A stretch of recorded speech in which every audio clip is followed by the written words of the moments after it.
أعوذ بالله من الشيطان الرجيم. بسم الله الرحمن الرحيم. إن الحمد لله نحمده ونستعينه ونستغفره ونعوذ بالله من شرور أنفسنا ومن سيئات أعمالنا. من يهده الله فلا مضل له ومن يضلل فلا هادي له. وأشهد أن لا إله إلا الله وحده لا شريك له وأشهد أن محمدا عبده ورسوله صلى الله عليه وسلم وبارك عليه وعلى آله وأصحابه ومن تبعهم بإحسان إلى يوم الدين. أما بعد. വളരെയേറെ പ്രിയപ്പെട്ട സഹോദരിമാരെ, അസ്സലാമു അലൈക്കും വറഹ്മത്തുള്ളാഹി വബറകാതുഹു. ഒരു ചെറിയ ഇടവേളയ്ക്ക് ശേഷം അൽഹംദുലില്ലാഹ് അങ്ങനെ നമ്മൾ വീണ്ടും സൂറത്ത് യൂസുഫിൻ്റെ തഫ്സീർ ക്ലാസ് തുടരുകയാണ്. അപ്പോൾ സൂറത്ത് യൂസുഫ് അല്ലെങ്കിൽ യൂസുഫ് അലൈഹിസ്സലാമിൻ്റെ ഈ മനോഹരമായ ചരിത്രം അല്ലാഹു സുബ്ഹാനഹു വ തആല നമുക്ക് വിവരിച്ച് നൽകുന്നതിൻ്റെ തുടക്കത്തിൽ തന്നെ നമുക്ക് കാണാൻ സാധിക്കുന്നത് യൂസുഫ് അലൈഹിസ്സലാം ഒരു സ്വപ്നം കണ്ടുകൊണ്ടാണ്, അല്ലെങ്കിൽ യൂസുഫ് അലൈഹിസ്സലാമിൻ്റെ ഒരു സ്വപ്നത്തെ വിവരിച്ചുകൊണ്ടാണ് ഇത് തുടങ്ങുന്നത് തന്നെ. യൂസുഫ് അലൈഹിസ്സലാം ആ സ്വപ്നത്തെക്കുറിച്ച് യാക്കൂബ് അലൈഹിസ്സലാമിനോട് പറയുകയും പിന്നീട് അവർ തമ്മിലുണ്ടാവുന്ന സംഭാഷണം, അവരുടെ സഹോദരന്മാരെ നമുക്ക് ഇൻട്രൊഡ്യൂസ് ചെയ്ത് തരുന്നുണ്ട്. അവർ തമ്മിലുണ്ടാവുന്ന സംഭാഷണവും അവരുടെ ഹൃദയത്തിൽ വന്നുകൂടിയ ആ ഒരു ഹസദ്, ആ ഒരു അസൂയ, അതിനെക്കുറിച്ചുള്ളൊരു സംസാരവും കാര്യങ്ങളും ആ ഒരു ടോപ്പിക്കൊക്കെ നമ്മൾ ഡിസ്കസ് ചെയ്യുകയുണ്ടായി. പിന്നീട് അവർ ഒരുമിച്ച് യൂസുഫ് അലൈഹിസ്സലാമിനൊരു കിണറ്റിൽ ഉപേക്ഷിക്കുകയും ആ കിണറ്റിൽ ഒറ്റപ്പെട്ട് കിടന്നിരുന്ന യൂസുഫ് അലൈഹിസ്സലാമിനെ ഒരു യാത്രാ സംഘം കണ്ടെത്തുകയും അവർ അത് യൂസുഫ് അലൈഹിസ്സലാമിനെ ഒരു ചരക്കായിട്ട് തന്നെ, അല്ലെങ്കിൽ അവരുടെ ആ ഒരു കച്ചവട ചരക്കിൻ്റെ കൂട്ടത്തിൽ ഒളിപ്പിച്ച് വെച്ച് ഒരു അടിമച്ചന്തയിൽ വിറ്റ് കളയുന്നതായിട്ടൊക്കെ നമുക്ക് കാണാൻ സാധിച്ചു അല്ലേ. അവർ മിസ്റിലേക്ക്, ഈജിപ്തിലേക്ക് യാത്ര ചെയ്യുന്ന ഒരു യാത്രാ സംഘമായിരുന്നു. അപ്പോൾ അവരെ യൂസുഫ് അലൈഹിസ്സലാമിനെ എത്രയും പെട്ടെന്ന് അവർക്ക് വിറ്റ് പൈസ വാങ്ങണമെന്നുള്ള ഉദ്ദേശത്തിൽ അവർ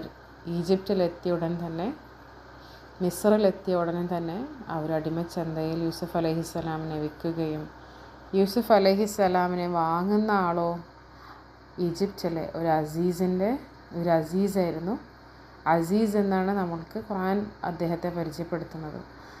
അങ്ങനെ ആ അസീസ് യൂസുഫ് അലൈഹിസ്സലാമിനെ അവരിൽ നിന്ന് വാങ്ങുകയും പിന്നീട് യൂസുഫ് അലൈഹിസ്സലാം അസീസിൻ്റെ വീട്ടിൽ വളരെ നല്ല രീതിയിൽ തന്നെ, ഒരു അടിമയെ പോലെയല്ല, എന്നാൽ എല്ലാ ആനുകൂല്യങ്ങളും എല്ലാ കംഫർട്ട്സും ഒക്കെ ഉള്ള രീതിയിൽ തന്നെ നല്ല രീതിയിൽ വളർത്തണമെന്ന്, നല്ല രീതിയിൽ എല്ലാ സൗകര്യങ്ങളും ഒരുക്കി കൊടുക്കണമെന്ന് ഭാര്യയോട് പറയുന്ന അസീസിൻ്റെ വാക്കുകൾ കേട്ടിട്ടായിരുന്നു നമ്മൾ ലാസ്റ്റ് ക്ലാസ് അവസാനിക്കുന്നത് അല്ലേ. അപ്പോൾ അങ്ങനെ അസീസിൻ്റെ വീട്ടിൽ അങ്ങനെ ജീവിച്ച് ഒരു അശുദ്ധ് അല്ലേ, വളരെ യൗവനം പ്രാപിച്ച യൂസുഫ് അലൈഹിസ്സലാമിൻ്റെ പ്രായം, ആ ഒരു ആയത്ത് 22ാമത്തെ ആയത്തിലായിരുന്നു നമ്മൾ ലാസ്റ്റ് ക്ലാസ് അവസാനിച്ചത്. അപ്പോൾ ഇൻഷാ അല്ലാഹ് ഇന്ന് നമ്മൾ ക്ലാസ്സിലെ 23ാമത്തെ ആയത്താണ്.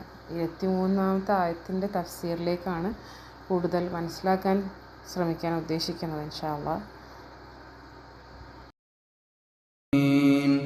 وراودته التي هو في بيتها عن نفسه وغلقت الأبواب وقالت هيت لك قال معاذ الله إنه ربي أحسن مثواي إنه لا يفلح الظالمون. وراودته التي هو في بيتها عن نفسه وغلقت الأبواب وقالت هيت لك قال معاذ الله إنه ربي أحسن مثوى إنه لا يفلح الظالمون. അദ്ദേഹം യാതൊരുവളുടെ വീട്ടിലാണോ അവൾ അദ്ദേഹത്തെ വശീകരിക്കുവാൻ ശ്രമം നടത്തി. അവൾ വാതിലുകൾ അടച്ചു പൂട്ടുകയും ചെയ്തു. ഇങ്ങോട്ട് വാ എന്ന് അവൾ പറയുകയും ചെയ്തു. അദ്ദേഹം പറഞ്ഞു, അള്ളാഹുവിൽ ശരണം, നിശ്ചയമായും അവൻ എൻ്റെ രക്ഷിതാവാണ്. എൻ്റെ താമസം ഇവിടെ അവൻ നന്നാക്കി തന്നിരിക്കുന്നു. നിശ്ചയമായും അക്രമം പ്രവർത്തിക്കുന്നവർ വിജയിക്കുകയില്ല. Word to word translation. വറാവദത്ഹു അദ്ദേഹത്തോട് വശീകരണ ശ്രമം നടത്തി.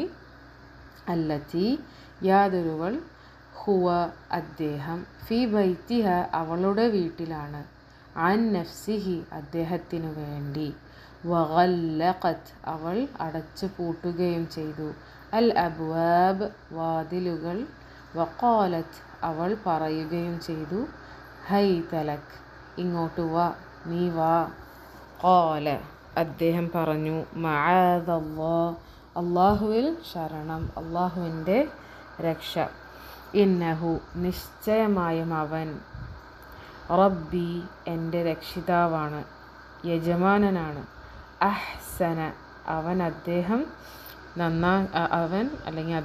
നന്നാക്കിയിരിക്കുന്നു, മസ്വ എൻ്റെ താമസത്തെ, എൻ്റെ പാർപ്പിടത്തെ, ഇന്നഹു നിശ്ചയമായും, ലാ യുഫ്ലിഹ് വിജയിക്കുകയില്ല, അദ്ദാലിമൂൻ അക്രമം ചെയ്യുന്നവർ. കഴിഞ്ഞ ആയത്തിൽ അള്ളാഹു സുബ്ഹാനഹു വ തആല നമുക്ക് യൂസുഫ് അലൈഹിസ്സലാമിൻ്റെ ആ ഒരു പ്രായത്തെ ഹൈലൈറ്റ് ചെയ്ത് കാണിക്കുകയുണ്ടായി അല്ലേ. വലമ്മ ബലഗ അശുദ്ധഹു ആതൈനാഹു ഹുക്മൻ വഇൽമ വകദാലിക നജ്സിൽ മുഹ്സിനീൻ. അപ്പോൾ വലമ്മ ബലഗ അശുദ്ധഹു അദ്ദേഹം തൻ്റെ പൂർണ്ണ ശക്തി അല്ലെങ്കിൽ ആ ഒരു പക്വമേറിയ പ്രായം അല്ലെങ്കിൽ ആ ഒരു യൗവനം എത്തിച്ചേർന്നപ്പോൾ അല്ലെങ്കിൽ അത് പ്രാപിച്ചപ്പോൾ എന്നൊക്കെ പറയുന്നതായിട്ട് നമുക്ക് കാണാമല്ലേ. അതെന്തുകൊണ്ടാണ് ഈ ഒരു പ്രായവും ഈ വരാനിരിക്കുന്ന ഈ പരീക്ഷണം, ഇപ്പം നമുക്ക് ഈ 23-ാമത്തെ ആയത്ത് മുതൽ നമുക്ക് കാണാൻ സാധിക്കുന്ന ആ ഒരു പരീക്ഷണവും എത്രത്തോളം യൂസുഫ് അലൈഹിസ്സലാമിന് വിഷമമുണ്ടാക്കിയിട്ടുണ്ട്, അല്ലെങ്കിൽ എത്രത്തോളം അത് കാഠിന്യമേറിയതായിരുന്നു, അത് എത്രത്തോളം ചാലഞ്ചിങ് ആയിരുന്നു എന്ന് മനസ്സിലാക്കാനും ഈ ഒരു പ്രായം വളരെയധികം ഇമ്പോർട്ടൻ്റ് ആണ്. നമുക്ക് എല്ലാവർക്കും അറിയാം, ആ ഒരു യൗവനം, ആ ഒരു പ്രായത്തിൽ നമുക്ക് വളരെയധികം നമ്മൾ തിന്മയിലേക്ക് വീണു പോകുന്ന ഒരു പ്രായമാണ് അല്ലേ. നമ്മൾ അത്ര അധികം സൂക്ഷിച്ചില്ലെങ്കിൽ റബ്ബിൻ്റെ ആ ഒരു സംരക്ഷണവും കാവലും അതും പിന്നെ തീർച്ചയായിട്ടും അതില്ലാതെ നമുക്ക് ആർക്കും ഒന്നും ഒരു രീതിയിലും നമുക്ക് സംരക്ഷണമില്ല അല്ലേ. എന്നാൽ നമ്മളെ സ്വയം ആ ഒരു നിയന്ത്രിക്കേണ്ട, ആ കടിച്ച് പിടിച്ച് നിൽക്കേണ്ട ഒരു പ്രായമാണ് ആ യൗവനം എന്ന് പറഞ്ഞാൽ അല്ലേ. ഒരുപാട് ഫിത്ന ചുറ്റുപാടും ഉണ്ടാവും, എന്തിലേക്കും എങ്ങനെയും ആകർഷിക്കപ്പെടുന്ന ആ ഒരു പ്രായമാണത്. അപ്പോൾ അത്തരം ആ ഒരു പ്രായത്തിൽ ഈ വരാനിരിക്കുന്ന പരീക്ഷണം എത്രത്തോളം യൂസുഫ് അലൈഹിസ്സലാമിന് ബുദ്ധിമുട്ടേറിയതായിരുന്നു എന്നൊക്കെ കാണിക്കാനാണ് നമുക്ക് ആ ഒരു പ്രായം പറഞ്ഞു തന്നത്. അപ്പോൾ ഈ പ്രായത്തെക്കുറിച്ച് പറയുന്നതിനേക്കാൾ നമുക്കറിയാം യൂസുഫ് അലൈഹിസ്സലാം വളരെയധികം ഭംഗിയുള്ളൊരു വ്യക്തിയായിരുന്നു അല്ലേ. അല്ലാഹു സുബ്ഹാനഹു വ തആല സൗന്ദര്യത്തിൻ്റെ കാര്യത്തിൽ വലിയ നിഅമത്ത്, ആ ഒരു നിഅമത്തിൽ ഒരുപാട് അനുഗ്രഹം നൽകിയ ഒരാളായിരുന്നു യൂസുഫ് അലൈഹിസ്സലാം. പ്രവാചകൻ സല്ലല്ലാഹു അലൈഹി വസല്ലം മിഅ്റാജ് യാത്രയ്ക്ക് പോയി വന്നപ്പോൾ പറയുകയുണ്ടായി, ഞാൻ യൂസുഫിനെ കണ്ടു, അവൻ ലോകത്തിൻ്റെ സൗന്ദര്യത്തിൻ്റെ പാതി നൽകപ്പെട്ടിരിക്കുന്നു എന്നല്ലേ. ഒന്ന് ആലോചിച്ച് നോക്കൂ, യൂസുഫ് അലൈഹിസ്സലാമിന് പാതി നൽകപ്പെടുന്നു പറയുമ്പോൾ നമ്മൾക്ക് ആദം അലൈഹിസ്സലാം മുതൽ ഖിയാമത്ത് നാൾ വരെയുള്ള എല്ലാവരും അല്ലേ, എല്ലാവരെയും വെച്ച് നോക്കുമ്പോൾ പകുതി സൗന്ദര്യം യൂസുഫ് അലൈഹിസ്സലാമിനാണ് എന്ന് പറയുമ്പോൾ അത്ര അധികം സൗന്ദര്യം ഉണ്ടായി കാണും അല്ലേ. സുബ്ഹാനല്ലാഹ്. അപ്പോൾ നമ്മൾ ചുറ്റും കാണുന്ന ഓരോ നമ്മളിലും അല്ലെങ്കിൽ അള്ളാഹ് സൃഷ്ടിച്ചേക്കണ ഓരോ ഭംഗിയുള്ള ഇത്രയും സൗന്ദര്യമുള്ള ആൾക്കാരിൽ അവരെല്ലാവരെയും വെച്ച് നോക്കുമ്പോൾ യൂസുഫ് അലൈഹിസ്സലാമിനെ കൊടുത്ത സൗന്ദര്യത്തിലൊക്കെ പാതി സൗന്ദര്യം യൂസുഫ് അലൈഹിസ്സലാമിന് അള്ളാഹ് നൽകി എന്ന് പറയുമ്പോൾ എത്രത്തോളം ഭംഗിയുണ്ടായി കാണും യൂസുഫ് അലൈഹിസ്സലാമിന്. എന്നാൽ ഈ നിഅമത്തുകളെല്ലാം റബ്ബ് നമുക്ക് നൽകുമ്പോൾ അത് സൗന്ദര്യമാകട്ടെ, ബുദ്ധിയാകട്ടെ, ധനമാകട്ടെ, എന്തോ ആയിക്കോട്ടെ അതിലെല്ലാത്തിലും റബ്ബ് നമ്മളെ അതിലൂടെയൊക്കെ ഈ അനുഗ്രഹത്തിലൂടെയൊക്കെ നമ്മളെ പരീക്ഷിക്കുകയും ചെയ്യും തീർച്ചയായിട്ടും. അതുമാത്രമല്ല, ഈ അനുഗ്രഹത്തിനെല്ലാത്തിനും നമ്മൾ കണക്ക് അള്ളാഹുവിനോട് ബോധിപ്പിക്കേണ്ടതുണ്ട് താനും. അപ്പോൾ നമുക്ക് പലപ്പോഴും നമ്മളത് ചിന്തിക്കാത്തൊരു ഫാക്ടറാണ്. പ്രത്യേകിച്ച് സൗന്ദര്യം പോലെ നിഅമത്തുകൾ നമുക്ക് ലഭിക്കുമ്പോൾ നമുക്ക് സ്വാഭാവികമായിട്ടും ഒരു മനുഷ്യൻ്റെ ഹൃദയത്തിൽ ഞാൻ അവനേക്കാളും ബെറ്ററാണ്, അല്ലെങ്കിൽ ഇത്രയും സൗന്ദര്യം എനിക്കുണ്ട് എന്നുള്ള ആ ഒരു അഹങ്കാരം അറിയാതെയെങ്കിലും മനസ്സിൽ വന്നുകൂടാവുന്ന ഒരു ഫാക്ടറാണ് അല്ലേ. അപ്പോൾ അതുകൊണ്ടും പിന്നെ നമ്മൾ ആ ഒരു സൗന്ദര്യം നമുക്ക് തന്നെ ഷെറായി തീരാതെ, അല്ലെങ്കിൽ അള്ളാഹ് നൽകുന്ന ആ നിഅമത്തുകൾ അള്ളാഹുവിനെ തൃപ്തിപ്പെടുന്ന, അല്ലെങ്കിൽ അള്ളാഹു പറഞ്ഞേക്കുന്ന, അള്ളാഹു കൽപ്പിച്ചേക്കുന്ന വഴികളിലൂടെ അല്ലാതെ നമ്മൾ ഉപയോഗപ്പെടുത്തുകയോ അല്ലെങ്കിൽ അതിലൂടെ നമ്മൾ സഞ്ചരിക്കുകയോ ചെയ്തിട്ടുണ്ടെങ്കിൽ നമുക്ക് അതൊരുപാട് ഷെറ് നമ്മുടെ ജീവിതത്തിൽ ഉണ്ടാവും അല്ലേ. അതുകൊണ്ട് തന്നെ ഈ നിഅമത്തുകൾ അത് അള്ളാഹുവിൽ നിന്നുള്ള ആ ഒരു അനുഗ്രഹം മാത്രമാണെന്ന് മനസ്സിലാക്കുകയും അതിനോട് നന്ദി കാണിക്കുകയും റബ്ബ് കൽപ്പിച്ചേക്കുന്ന കൽപ്പനകളെല്ലാം അനുസരിച്ച് ജീവിക്കാനും ശ്രമിക്കുക എന്നുള്ളതാണ് നമ്മുടെ ജീവിതം അല്ലേ. അപ്പോൾ അതിൻ്റെ ഒരു വലിയ പാഠം, ഒരുപാട് പാഠങ്ങൾ ആക്ച്വലി നമുക്ക് ഈ ഒരു യൂസുഫ് അലൈഹിസ്സലാമിൻ്റെ ചരിത്രത്തിലൂടെ നമുക്ക് പഠിക്കാനുണ്ട്. അതിൽ വരുന്ന ഏറ്റവും വലിയൊരു ഇൻസിഡൻ്റാണ് നമ്മൾ ഈ ആയത്തിലൂടെ പഠിക്കാൻ പോകുന്നത്. അപ്പോൾ അത്രയധികം ഭംഗിയുള്ള യൗവനത്തിൻ്റെ ആ ഒരു ഏറ്റവും പീക്ക് ലെവലിൽ നിൽക്കുന്ന യൂസുഫ് അലൈഹിസ്സലാം അല്ലേ. പിന്നെ നമ്മളിപ്പോൾ ആ ഒരു സാഹചര്യം ആലോചിക്കുകയാണെങ്കിൽ പോലും യൂസുഫ് അലൈഹിസ്സലാം അസീസിൻ്റെ വീട്ടിലാണ് താമസിക്കുന്നത്. അസീസിനാകട്ടെ സന്താനങ്ങളൊന്നുമില്ല അല്ലേ. അപ്പോൾ അസീസ എപ്പോഴും ഒരു മന്ത്രിയാണ്, നമ്മളത് ഓൾറെഡി മനസ്സിലാക്കിയിരിക്കുന്ന കാര്യമാണ്. അപ്പോൾ മന്ത്രിയായിരിക്കും എപ്പോഴും വീട്ടിൽ ചിലവഴിക്കാൻ കഴിയും. പല പല ആവശ്യങ്ങൾക്കായിട്ട് അസീസ് പലപ്പോഴും പുറത്തായിരിക്കും. അങ്ങനത്തെ ഉള്ള സാഹചര്യങ്ങളിലൊക്കെ ആരാണ് വീട്ടിലുണ്ടാവുക? യൂസുഫ് അലൈഹിസ്സലാമും അസീസിൻ്റെ ഭാര്യയായിട്ടുള്ള പേര് നമ്മളോട് പറയുന്നില്ല, എന്തായാലും അസീസിൻ്റെ ഭാര്യയും യൂസുഫ് അലൈഹിസ്സലാമുമാണ് ആ വീട്ടിൽ ഉണ്ടാവുക അല്ലേ. അപ്പോൾ ഇങ്ങനത്തെ പല സാഹചര്യങ്ങളും എത്രത്തോളം ബുദ്ധിമുട്ട് അവർക്ക് ഉണ്ടായിട്ടുണ്ടാവും. അതും ഇത്രയും ഭംഗിയുള്ള ആ ഒരു വളരെ ബ്യൂട്ടിഫുൾ ആയിട്ടുള്ള ഏജിലായിട്ടുള്ള ആ ഒരു യുവത്വത്തിൽ നിൽക്കുന്ന യൂസുഫ് അലൈഹിസ്സലാമിലേക്ക് തീർച്ചയായിട്ടും അസീസിൻ്റെ വൈഫ് വളരെയധികം ആകൃഷ്ടയായിരുന്നു അല്ലേ. അപ്പോൾ എന്താണ് തുടർന്ന് സംഭവിക്കുന്നത് എന്നാണ് നമുക്ക് ഈ ആയത്തിലൂടെ കാണാൻ സാധിക്കുന്നത്. വറാവദത്ഹു അല്ലതി ഹുവ ഫീ ബൈതിഹ അൻ നഫ്സിഹി. അപ്പോൾ വറാവദത്ഹു വശീകരിക്കാൻ ശ്രമിച്ചു. ആരെ? ഹു, അവനെ. ആരാണ് ഈ ഹു സൂചിപ്പിക്കുന്നത്? യൂസുഫ് അലൈഹിസ്സലാമിലേക്കാണ് ഈ ഹു വിരൽ ചൂണ്ടുന്നത് അല്ലേ. അപ്പോൾ വറാവദത്ഹു അവനെ വശീകരിക്കാൻ ശ്രമിച്ചു. യൂസുഫ് അലൈഹിസ്സലാമിനെ വശീകരിക്കാൻ ശ്രമിച്ചു. അല്ലത്തി അവളൊരുത്തി. അപ്പോൾ യൂസുഫ് അലൈഹിസ്സലാമിനെ ഒരുത്തി വശീകരിക്കാൻ ശ്രമിച്ചു. എന്നാൽ ആരാണ് ഈ ഒരുത്തി? ആരെക്കുറിച്ചാണ് ഈ പറയുന്നത്? ഹുവ ഫി ബൈതിഹ. യൂസുഫ് അലൈഹിസ്സലാം അവൻ ഹുവ ഫി ബൈതിഹ. ആരുടെ വീട്ടിലാണ്? ഈ വശീകരിക്കാൻ ശ്രമിക്കുന്ന ഈ സ്ത്രീയുടെ വീട്ടിലാണ് യൂസുഫ് അലൈഹിസ്സലാം ഉള്ളത്. ഈ സാഹചര്യം നമ്മൾ മനസ്സിലാക്കാൻ വേണ്ടിയിട്ടാണ് അല്ലാഹു സുബ്ഹാനഹു വ തആല നമുക്ക് വളരെ മനോഹരമായി ഈ ഒരു ആയത്തിലൂടെ ഇത് പറഞ്ഞിരുന്നത് അല്ലേ. ആരാണോ അവളൊരുത്തി അല്ലേ. അപ്പോൾ ആരാണോ ഈ യൂസുഫ് അലൈഹിസ്സലാമിനെ വശീകരിക്കാൻ ശ്രമിക്കുന്നത് ആ ആളുടെ വീട്ടിലാണ്, അല്ലെങ്കിൽ ആ ഒരാളുടെ വീട്ടിലാണ് യൂസുഫ് അലൈഹിസ്സലാം കഴിയുന്നത്. അപ്പോൾ യൂസുഫ് അലൈഹിസ്സലാമിൻ്റെ യജമാനൻ്റെ വീട്ടിലാണ് യൂസുഫ് അലൈഹിസ്സലാം കഴിയുന്നതും അവർ തന്നെയാണ് യൂസുഫ് അലൈഹിസ്സലാമിനെ വശീകരിക്കാൻ ശ്രമിക്കുന്നതും എന്നാണ് നമുക്കിവിടെ കാണാൻ സാധിക്കുന്നത്. അപ്പോൾ യൂസുഫ് അലൈഹിസ്സലാമിൻ്റെ ആ ഒരു സിറ്റുവേഷൻ നമ്മൾ ഇതിലൂടെ മനസ്സിലാക്കുകയാണ് അല്ലേ. വറാവദത്ഹു അല്ലതി ഹുവ ഫീ ബൈതിഹ അൻ നഫ്സിഹി. അപ്പോൾ യൂസുഫ് അലൈഹിസ്സലാമിനെ അവൾ വശീകരിക്കാൻ ശ്രമിച്ചു, അവനാകട്ടെ അവളുടെ വീട്ടിലാണ് അല്ലേ. ഈ വശീകരിക്കാൻ ശ്രമിക്കുന്ന ആളുടെ വീട്ടിൽ തന്നെയാണ് യൂസുഫ് അലൈഹിസ്സലാം ഉള്ളത്. അൻ നഫ്സിഹി അവൻ്റെ ശരീരത്തിന് വേണ്ടി. വറാവദത്ഹു എന്നുള്ള പദം നമ്മൾ ഈ ആയത്തിൻ്റെ തുടക്കത്തിൽ കാണുന്ന വറാവദത്ഹു എന്നുള്ള പദം ഭാഷാ പണ്ഡിതന്മാർ വളരെ മനോഹരമായിട്ട് അതിൻ്റെ എക്സ്പ്ലനേഷൻസ് നമുക്ക് നൽകുന്നുണ്ട്. അതിനെക്കുറിച്ച് നമ്മൾ ഒന്നും കൂടി ഇൻഡെപ്ത്ത് അനാലിസിസ് ചെയ്യുമ്പോൾ, ആ വേർഡ് അനാലിസിസ് ചെയ്യുമ്പോൾ നമുക്ക് ഒരുപാട് കാര്യങ്ങൾ ആ ഒരു സാഹചര്യത്തെക്കുറിച്ചും എത്രത്തോളം എത്രത്തോളം ആഴമേറിയ അല്ലെങ്കിൽ എത്രത്തോളം കാഠിന്യമേറിയ ഒരു സിറ്റുവേഷനിലാണ് യൂസുഫ് അലൈഹിസ്സലാം അകപ്പെട്ടിരിക്കുന്നത് എന്നും ഒക്കെ നമുക്ക് കൂടുതലൊരു പിക്ചർ നൽകുന്ന ഒരുപാട് കാര്യങ്ങൾ അതിലൂടെ മനസ്സിലാക്കാൻ കഴിയുന്ന ഒരു പദമാണ് വറാവദത്ഹു എന്നുള്ളത്. അപ്പോൾ നമ്മൾ ഡയറക്റ്റ് മീനിങ് നോക്കുകയാണെങ്കിൽ വശീകരിക്കാൻ ശ്രമിച്ചു, അവനെ വശീകരിക്കാൻ ശ്രമിച്ചു എന്നുള്ളതാണ് അല്ലേ. എന്നാൽ ഇതൊരു ക്രിയാരൂപത്തിലാണ് നമുക്ക് ഇവിടെ ഈ അറബി പദം കാണാൻ സാധിക്കുന്നത്.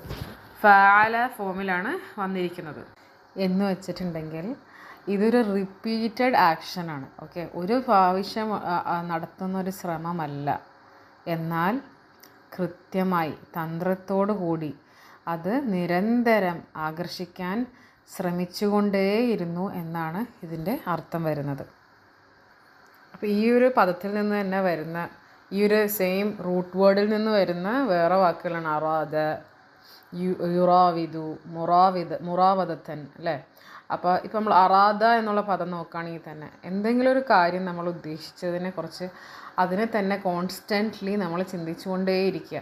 അതിനെ കുറിച്ച് എന്നെ ഇങ്ങനെ ആലോചിച്ച് അതിനകത്തേക്ക് എങ്ങനെ നമ്മൾ എത്തിച്ചേരാൻ കഴിയുമെന്നുള്ള ഫുൾ പ്ലാനിങ്, ആ ഒരു മനസ്സിൽ നിന്ന് അത് മാറാതെ ആ ഒരു ഫോക്കസിൽ നിൽക്കുന്ന ആ ഒരു കാര്യത്തിന് നമ്മൾ അറാദ എന്ന് പറയുക. അപ്പോൾ അതുപോലെ തന്നെ നമുക്ക് മനസ്സിലാക്കാവുന്ന കാര്യമാണല്ലേ, എന്താണ് യൂസുഫ് അലൈഹിസ്സലാം ഈ അസീസിൻ്റെ വീട്ടിലായിരുന്നു താമസിച്ചിരുന്നത്. അസീസിൻ്റെ ഭാര്യ എന്ന് പറയുമ്പോൾ ആ വീടിൻ്റെ ഉടമസ്ഥയാണ് അല്ലേ. എന്തുകൊണ്ടും യൂസുഫ് അലൈഹിസ്സലാം അവിടെ ഒരു അടിമയെ പോലെ അല്ല ജീവിച്ചതെങ്കിൽ പോലും അവരുടെ കീഴിൽ ജീവിക്കുന്ന ഒരാളായിരുന്നു യൂസുഫ് അലൈഹിസ്സലാം. അപ്പോൾ യൂസുഫ് അലൈഹിസ്സലാമിന് ഇങ്ങനെ പല അവസ്ഥയിലും പല സാഹചര്യങ്ങളും ആ വീട്ടിൽ ഒറ്റക്ക് അസീസിൻ്റെ ഭാര്യയായിട്ട് നിൽക്കേണ്ട അവസ്ഥ വന്നിട്ടുണ്ടാവും. അല്ലെങ്കിൽ അങ്ങനത്തെ നമ്മളൊരു വീട്ടിൽ ഒരുമിച്ച് താമസിക്കുമ്പോൾ നമുക്കറിയാം എത്രത്തോളം നമ്മൾ ആ വീട്ടിലെ ആളുകളായിട്ട് ഇടപെടേണ്ടി വരുമെന്നല്ലേ. അപ്പോൾ അതുപോലെ പല സാഹചര്യങ്ങളും ഉണ്ടായി കാണും അല്ലേ. ഇങ്ങനെ ഒരാളിനെ വീണ്ടും വീണ്ടും ഒരുപാട് സമ്മർദ്ദം ചെലുത്തിക്കൊണ്ട് ആകർഷിക്കാൻ ശ്രമിച്ചുകൊണ്ടേയിരിക്കുക അല്ലേ. അല്ലെങ്കിൽ നിരന്തരം ആ ഒരു ഇതെങ്ങനെയെങ്കിലും എനിക്ക് കീഴ്പ്പെടുത്തണം എന്നുള്ള ആ ഒരു മൈൻഡിൽ ഇങ്ങനെ നിരന്തരം ശ്രമിച്ചുകൊണ്ടേയിരിക്കുന്നതിനെയാണ്, അല്ലെങ്കിൽ വശീകരിക്കാൻ ശ്രമിച്ചുകൊണ്ടേയിരിക്കുന്നതിനാണ് ഈ ഒരു പദം അർത്ഥം വരുന്നത്. ഈ ഒരു വാക്കിൻ്റെ അർത്ഥം പഠിച്ചതിലൂടെ നമുക്ക് എന്താ മനസ്സിലാക്കുന്നത്?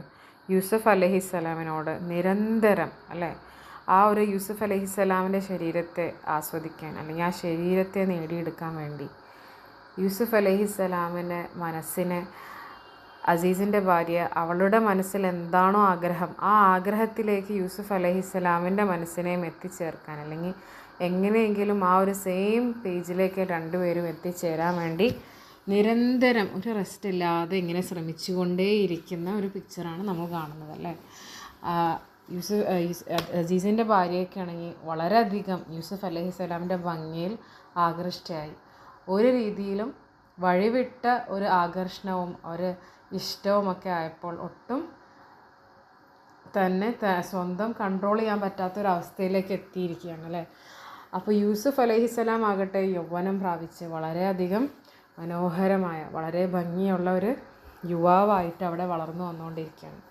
അപ്പോൾ യൂസുഫ് അലൈഹിസ്സലാമിനോട് തോന്നുന്ന ആ ഒരു അട്രാക്ഷൻ, അപ്പോൾ ആ സെയിം മനസ്സിൽ വരുന്ന ആഗ്രഹം, അതിൽ തന്നെ യൂസുഫ് അലൈഹിസ്സലാമിനെയും എത്തിക്കാനുള്ള നിരന്തരമായിട്ടുള്ള തന്ത്രപൂർവമുള്ള ആ ഒരു പരിശ്രമമാണ് നമ്മളിവിടെ കാണുന്നത്. അള്ളാഹു അൽ അസീസിൻ്റെ ഭാര്യ അവനെ വശീകരിക്കാൻ ശ്രമിച്ചു എന്നുള്ള വാക്കുകളല്ല ഇവിടെ ഉപയോഗിച്ചത് അല്ലേ. എന്നാൽ എന്താണ് പറഞ്ഞിട്ടുള്ളത്? അവൻ താമസിച്ചിരുന്ന വീട്ടിലെ സ്ത്രീ അല്ലേ. അപ്പം എത്രത്തോളം അതൊന്നും കൂടി ഗൗരവമാണ് ഈ സിറ്റുവേഷൻ എന്ന് നമ്മളെ മനസ്സിലാക്കിപ്പിക്കാനാണ് അള്ളാഹ് ശ്രമിക്കുന്നത് അങ്ങനെ പറയുന്നതിലൂടെ അല്ലേ.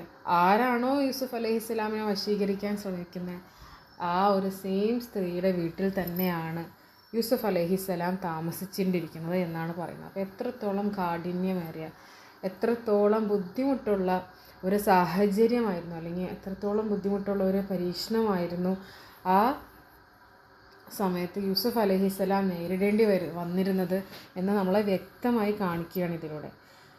അപ്പോൾ അവൻ അവളുടെ വീട്ടിൽ താമസിച്ചിരുന്നു, അവളുടെ ഭർത്താവിൻ്റെ അടിമയായിട്ടല്ലേ, അടിയനായിട്ട്, അവളുടെ അധികാരത്തിനകത്ത് അവൾക്ക് അവനോട് അധികാരം ഉണ്ടായിരുന്ന ഒരു സാഹചര്യത്തിലാണ് യൂസുഫ് അലൈഹിസ്സലാം വളർന്നു വന്നിട്ടുള്ളത്. അപ്പോൾ യൂസുഫ് അലൈഹിസ്സലാം വളരുന്നവരും ആ ഒരു ആകർഷണവും എല്ലാം അസീസിൻ്റെ ഭാര്യയുടെ മനസ്സിലും കൂടിക്കൊണ്ടേയിരുന്നു. അപ്പോൾ നമുക്ക് മനസ്സിലാക്കണം, ആ ഒരു സാഹചര്യത്തിൽ യൂസുഫ് അലൈഹിസ്സലാമിന് ഒരുപാട് രക്ഷപ്പെടാനുള്ള സിറ്റുവേഷൻ ഇല്ല. 24 മണിക്കൂറും അവനവൻ്റെ ജിഹാദ് നഫ്സ് അല്ലേ, ആ നഫ്സിനോട് മനസ്സിന് തോന്നിക്കുന്ന, കാരണം ഒരു മനുഷ്യനായിരുന്നു യൂസുഫ് അലൈഹിസ്സലാം, ആ ഒരു ബുദ്ധിമുട്ടുകൾ, ആ ഒരു ഇച്ഛയിലേക്കും ആ ഒരു ആഗ്രഹങ്ങളിൽ നിന്നൊക്കെ ജിഹാദ് ചെയ്തുകൊണ്ടേയിരിക്കേണ്ട ഒരവസ്ഥ അല്ലേ.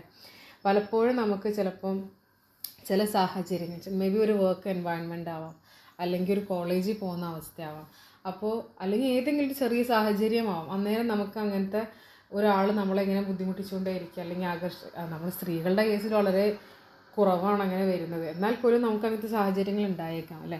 പക്ഷെ മറിച്ചാണ് ഒരു ആണിൻ്റെ സാഹചര്യത്തിലാണെങ്കിൽ അവർക്ക് വേഗം ഇതിനകത്തേക്കൊക്കെ വീണ് പോകാനുള്ള ചാൻസസ് കൂടുതലാണ്. പക്ഷേ എന്നാൽ പോലും അങ്ങനത്തെ ഒരു സാഹചര്യം വരുമ്പോൾ മേ ബി അത്രയും നേരത്തേക്ക് മാത്രമേ ആ ഒരു സാഹചര്യം ഉണ്ടാവുള്ളൂ, അതിൽ നിന്ന് പിന്നെ രക്ഷപ്പെടാം. പക്ഷേ യൂസുഫ് അലൈഹിസ്സലാമിൻ്റെ സിറ്റുവേഷൻ നമ്മളെടുത്ത് നോക്കുകയാണെങ്കിൽ ഇതൊരു ചെറിയ കുറച്ച് സമയത്തേക്ക് മാത്രം നേരിടേണ്ട ഒരു പരീക്ഷണമല്ല. എന്നാൽ ഫുൾ ടൈം ഈ ഒരു സ്ത്രീയുടെ വീട്ടിലാണ് യൂസുഫ് അലൈഹിസ്സലാം താമസിക്കുന്നത് അല്ലേ. ആ സ്ത്രീ എന്തെങ്കിലും കൽപ്പിച്ചിട്ടുണ്ടെങ്കിൽ അതനുസരിക്കേണ്ട ആവശ്യമുണ്ട്, അല്ലെങ്കിൽ പല പല ആവശ്യങ്ങളായിട്ട് അവർ സംസാരിക്കേണ്ട അവസ്ഥകൾ വരുന്നുണ്ട്, സാഹചര്യങ്ങൾ വരുന്നുണ്ട്. അപ്പോൾ അതൊന്നും ധിക്കരിക്കാനോ അല്ലെങ്കിൽ അനുസരിക്കാതിരിക്കാനോ ഉള്ള ഒരു ചോയ്സ് അവിടെ യൂസുഫ് അലൈഹിസ്സലാമിന് ഇല്ലതാണ്. അപ്പോൾ ഇങ്ങനത്തെ എല്ലാ സിറ്റുവേഷനും നേരിടേണ്ടി വന്നിട്ടും അതിന് പല രീതിയിലും പല സാഹചര്യങ്ങളും ആ സ്ത്രീയെ കാണേണ്ട അവസ്ഥയും വന്നേക്കാം. എന്നാൽ പോലും അവനവനെ പിടിച്ച് നിയന്ത്രിച്ച് നിർത്തി ആ തെറ്റുകളിൽ നിന്നൊക്കെ വിട്ടുമാറി നിൽക്കുന്ന ആ ഒരു ജിഹാദ് 24 hours ഇങ്ങനെ ചെയ്തുകൊണ്ടേയിരിക്കേണ്ട ഒരവസ്ഥയിലൂടെയാണ് യൂസുഫ് അലൈഹിസ്സലാം ആ വളരെ ഫ്രജൈലായിട്ടുള്ള എന്നാൽ വളരെ സ്ട്രോങ് ഡിസയേഴ്സ് ഉള്ള ആ ഒരു ഏജിൽ യൂസുഫ് അലൈഹിസ്സലാം കടന്നു പോയിക്കൊണ്ടിരിക്കുന്നത്. നമ്മളിൽ എത്ര പേർക്ക് ഇങ്ങനത്തെ ഒരു സാഹചര്യം തരണം ചെയ്ത് പോകാൻ കഴിയും അല്ലേ. അതുകൊണ്ട് തന്നെയാണ് ഈ ഒരു കഥയൊക്കെ എല്ലാ ആൺകുട്ടികളെയും എല്ലാ ആണുങ്ങളെയും പഠിപ്പിക്കണം എന്നൊക്കെ നമുക്ക് കാണാൻ കഴിയും. അപ്പോൾ ഇത് വളരെ ഇമ്പോർട്ടൻ്റ് ആയിട്ടുള്ള ലെസൺസാണ് നമുക്കിതിലൂടെ ലഭിക്കുന്നത്. യൂസുഫ് അലൈഹിസ്സലാമിന് എത്രത്തോളം ശക്തമായിട്ടുള്ള ഈമാനും ആ ഒരു വ്യക്തിത്വവും നമ്മളെ കാണിച്ചു തരാണ് ഇതിലൂടെ അല്ലേ. എത്രത്തോളം പരീക്ഷണങ്ങളെ നേരിടേണ്ടി വന്നിട്ടുണ്ട്, എത്രത്തോളം മനുഷ്യനെ സ്വയം നിയന്ത്രിക്കേണ്ട വന്നിട്ടുണ്ട് എന്ന് നമുക്കിതിലൂടെ മനസ്സിലാക്കാൻ സാധിക്കും. ആ ഒരു പ്രായത്തിൽ ഇത്തരം ഒരു പരീക്ഷണം എല്ലാ കൊണ്ടും സാഹചര്യം അനുകൂല്യമാണ് അല്ലേ, എന്നാലും അത് പിടിച്ചു നിൽക്കാൻ വേണ്ടി കാണുന്ന ആ ഒരു ശ്രമം, ആ ഒരു ത്യാഗം, ആ ഒരു ബുദ്ധിമുട്ട് അല്ലേ, തീർച്ചയായിട്ടും അതൊരു ജിഹാദ് തന്നെയാണ്. നമ്മളിൽ പലവർക്കും പലപ്പോഴും അവർക്ക് അത് സാധിച്ചെന്നും പോലെ വരില്ല, എന്നാൽ പോലും അത് അത്രക്കും തീവ്രമായിട്ടുള്ളൊരു സാഹചര്യത്തിലും ആ ജിഹാദ് നടത്തിക്കൊണ്ടേയിരിക്കുന്ന യൂസുഫ് അലൈഹിസ്സലാമിനാണ് നമ്മളിതിലൂടെ കാണുന്നത്.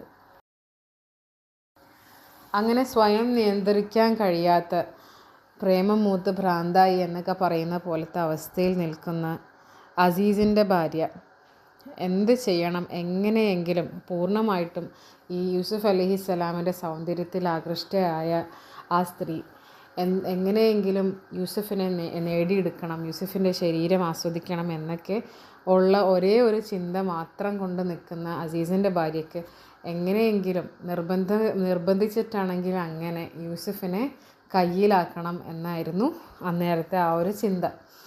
അപ്പോൾ അങ്ങനെ നിയന്ത്രണം വിട്ട് നിൽക്കുന്ന ആ സ്ത്രീ എല്ലാം കൊണ്ടും സാഹചര്യങ്ങൾ ഒത്തു വന്നൊരു സമയം, ഒരുപാട് കാലമായിട്ട് കാത്തിരിക്കുന്ന ആഗ്രഹിക്കുന്ന ആ ഒരു നിമിഷത്തിലേക്കാണ് എത്തിച്ചേർന്നിരിക്കുന്നത്. അസീസ് ആകട്ടെ വീട്ടിലില്ല, എവിടെയോ എന്തോ ആവശ്യത്തിനായി ദൂരയാത്ര പോയിട്ടുണ്ടായേക്കാം. എന്തായാലും ആ സാഹചര്യത്തിൽ കുറേ നേരത്തേക്ക് അദ്ദേഹം വീട്ടിലേക്ക് വരില്ല എന്നുള്ളത് ഉറപ്പായിരുന്നു. വീട്ടിലുള്ള സഹായിക്കാനുള്ള ആൾക്കാരെല്ലാവരും, അവിടുത്തെ വേലക്കാരൊക്കെ അവരുമില്ല. അപ്പോൾ എന്തും കൊണ്ടും ഇവർ മാത്രമുള്ള ഒരവസ്ഥ അല്ലേ. പല രീതിയിലും വർഷങ്ങളോളം ഒരുപാട് തവണ യൂസുഫിനെ പല രീതിയിൽ സമീപിച്ചിട്ടും യൂസുഫ് എങ്ങനെയും വിട്ടുകൊടുക്കാത്ത മാറി നിൽക്കുന്ന ഒരു സാഹചര്യമായതുകൊണ്ട് എല്ലാ നിയന്ത്രണവും വിട്ട് അവരുടെ ആഗ്രഹം എന്താണോ ആവശ്യം എന്താണോ അത് എങ്ങനെയെങ്കിലും യൂസുഫ് അലൈഹിസ്സലാമിനോട് നേരിട്ട് പറയുകയും അത് സാധിക്കുകയും ചെയ്യണമെന്നായിരുന്നു അന്നേരത്തെ ഉദ്ദേശം. അങ്ങനെ വഗല്ലഖത്തിൽ അബ്വാബ്, വാതിലുകൾ അവൾ പൂട്ടി. ഇവിടെ നമ്മൾ വാതിലുകൾ പൂട്ടി എന്ന് മാത്രം ഒരു ഡയറക്റ്റ് മീനിങ് വരുന്ന വാക്കല്ല അത്. സാധാരണ വാതിൽ പൂട്ടി എന്ന് പറയാൻ നമ്മൾ ഈ വാക്കല്ല അറബിയിൽ ഉപയോഗിക്കുക. അപ്പോൾ വല്ലഖത്തിൽ അബ്വാബ് എന്നുള്ള ആ ഒരു ക്രിയ അവിടെ ശ്രദ്ധ വരുന്നതായിട്ട് നമുക്ക് കാണാം അല്ലേ. വല്ലഖ എന്നുള്ള പദത്തിൽ ഒരു ശ്രദ്ധയുണ്ട്. അത് സൂചിപ്പിക്കുന്നത് എന്താണ് എന്ന് വെച്ചിട്ടുണ്ടെങ്കിൽ ഉറപ്പായി അല്ലേ, ശക്തമായി ദൃഢമായി പൂട്ടുക എന്നൊക്കെ അർത്ഥം വരും. അപ്പോൾ ഒരു പൂട്ടല്ല, എത്ര പൂട്ടുണ്ടോ അത്രയും പൂട്ടുക. അല്ലെങ്കിൽ ഒരു വാതിലുകളല്ല, മറിച്ച് ആ വീട്ടിലുള്ള പല വാതിൽ. കാരണം നമുക്കറിയാം അസീസിൻ്റെ വീടാണല്ലോ അത്. അപ്പോൾ സാധാരണ ഒരാളുടെ വീടല്ല. അപ്പോൾ എന്തുകൊണ്ടും അവർക്ക് ഫുൾ സേഫ്റ്റിക്കും സെക്യൂരിറ്റിക്കും കുറച്ചധികം പൂട്ടുകൾ ഉണ്ടാവുമായിരിക്കാം. അല്ലെങ്കിൽ എല്ലാ രീതിയിലും ഏതൊക്കെ വാതിലുകളും ജനലുകളും ഉണ്ടോ അതെല്ലാം പൂട്ടി, ദൃഢമായി പൂട്ടി എന്ന് ഉറപ്പ് വരുത്തുന്നതിനാണ് അവിടെ വല്ലഖത്തിൽ അബ്വാബ് എന്ന് പറയുന്നത്. യാതൊരു രീതിയിലും വേറൊരാൾക്കും പുറത്തുനിന്ന് അകത്തേക്കോ അകത്തുനിന്ന് പുറത്തേക്കോ പോകാൻ കഴിയാത്തൊരു സാഹചര്യം ആക്കി തീർക്കാൻ അല്ലേ. അപ്പോൾ ഈ വല്ലഖത്തിൽ അബ്വാബ് എന്ന് മാത്രമേ ഖുറാനിലിവിടെ പറയുന്നുള്ളൂ. അപ്പോൾ നമ്മൾ പല തവണയായിട്ട് യൂസുഫ് അലൈഹിസ്സലാമിൻ്റെ ഈ ചരിത്രത്തിൽ സൂറത്ത് യൂസുഫിൽ നമ്മൾ വിശദീകരിച്ചേക്കുന്ന ഒരു കാര്യമാണ് ഖുറാൻ്റെ ആ ഒരു സൗന്ദര്യം അല്ലേ, ആ ഒരു മനോഹരമായ അപ്രോച്ച്. വളരെ ബ്രിവിറ്റി കീപ്പ് ചെയ്യുക, ചുരുക്കം വാക്കുകളിൽ കാര്യങ്ങൾ പറയുക എന്നുള്ള ആ ഒരു മനോഹരമായ ക്വാളിറ്റി ഓഫ് ഖുർആൻ അല്ലേ. ആവശ്യം ഉള്ളവിടത്ത് മാത്രം, വളരെ അത്യാവശ്യമായിട്ടുള്ള സ്ഥലത്ത് മാത്രം വിശദീകരണം നൽകുന്ന ആ ഒരു രീതി, അത് തന്നെയാണ് നമ്മൾ ഇവിടെയും കാണുന്നത്. അവൾ വാതിലുകൾ പൂട്ടി എന്ന് പറഞ്ഞാൽ ബാക്കി കാര്യങ്ങൾ നമ്മൾ സ്വയം മനസ്സിലാക്കും എന്നുള്ള, അല്ലെങ്കിൽ നമുക്ക് സ്വയം മനസ്സിലാക്കാവുന്നതേ ഉള്ളൂ എന്നാണ് ഇവിടെ സൂചിപ്പിക്കുന്നത്. അപ്പം വളരെ അതിൻ്റെ ഡീറ്റെയിൽസിലേക്കോ ആ ഒരു അശ്ലീലതയിലേക്കോ അല്ലെങ്കിൽ ആ ഒരു വൃത്തികേടുകളോ അതൊന്നും തന്നെ പറയാതെ, അതിനകത്തുള്ള യാതൊരു ഡീറ്റെയിൽസും വേറെ ഒന്നും നൽകാതെ നമുക്ക് ചിന്തിക്കാവുന്നതേ ഉള്ളൂ എന്ത് രീതിയിലായിരിക്കും, എങ്ങനെയായിരിക്കും എന്നൊക്കെ. പക്ഷെ അത്തരം ഡീറ്റെയിൽസുകളൊന്നും തന്നെ ഖുർആൻ നമുക്കിവിടെ പറഞ്ഞു തരുന്നില്ല. അപ്പോൾ അവൾ വാതിലുകൾ പൂട്ടി. എന്നാൽ ഈ നിമിഷത്തിനായിട്ട് അവൾ മുമ്പേ തന്നെ തയ്യാറെടുത്തിരുന്നു. അവസാനം ആ സമയം എത്തിച്ചേരുകയും ചെയ്തു അല്ലേ. അപ്പോൾ ഒരുപാട് ആഗ്രഹിച്ച് നിന്നിരുന്ന ആ ഒരു സമയമാണത്. അപ്പോൾ എങ്ങനെയൊക്കെ ആ സ്ത്രീ സ്വയം അലങ്കരിക്കാൻ കഴിയുമോ, എത്ര വശീകരിക്കാൻ പറ്റുന്ന രീതിയിൽ ആകർഷണമായ വസ്ത്രങ്ങളൊക്കെ ധരിച്ച് അങ്ങനെ വളരെ അട്രാക്റ്റീവായിട്ട് കിടന്ന് കാത്തു നിൽക്കുകയായിരുന്നു യൂസുഫ് അലൈഹിസ്സലാമിനെ. അങ്ങനത്തെ ഒരു സീനിലേക്കാണ് നമ്മളിവിടെ കൊണ്ടുപോകുന്നത്.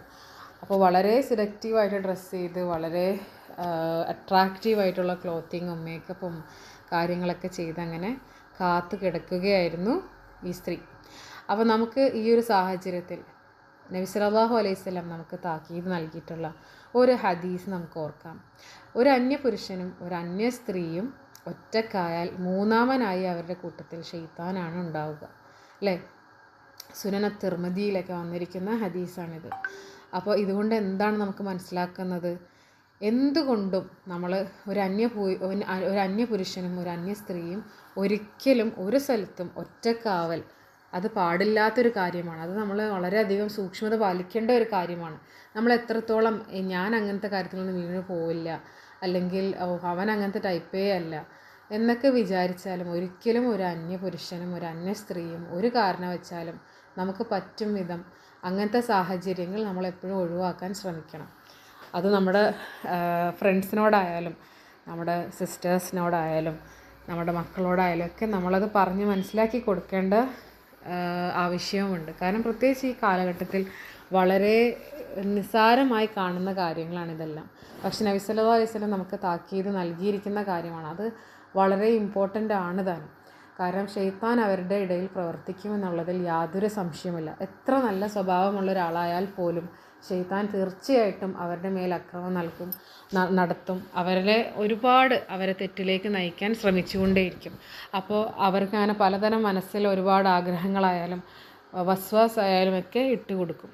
അതിലൂടെ ആ ഒരു സാഹചര്യത്തിലൂടെ ഒരുപാട് തിന്മയിലേക്ക് ആ സാഹചര്യം ചിലപ്പോൾ അവരെ കൊണ്ടെത്തിച്ചേക്കാം.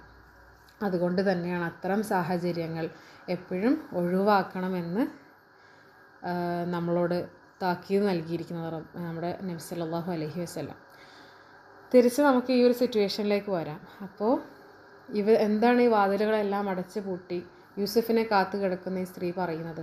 ഹൈ തലക്, ഇങ്ങോട്ട് വാ എന്നുള്ളതാണ് നമുക്കിവിടെ അർത്ഥമായിട്ട് കാണാൻ സാധിക്കുന്നത്. എന്നാൽ ഇങ്ങോട്ട് വരാൻ പറയാൻ നമ്മൾ അറബി ഭാഷയിൽ സാധാരണ ഉപയോഗിക്കുന്നൊരു പദമല്ല ഹൈത്തലക് എന്നുള്ളത്. പക്ഷെ എന്തുകൊണ്ടായിരിക്കും അള്ളാഹു സുബ്ഹാനഹു വ തആല ഇവിടെ ഹൈത്തലക് എന്നുള്ള വാക്ക് ഉപയോഗിച്ചിരിക്കുന്നത്?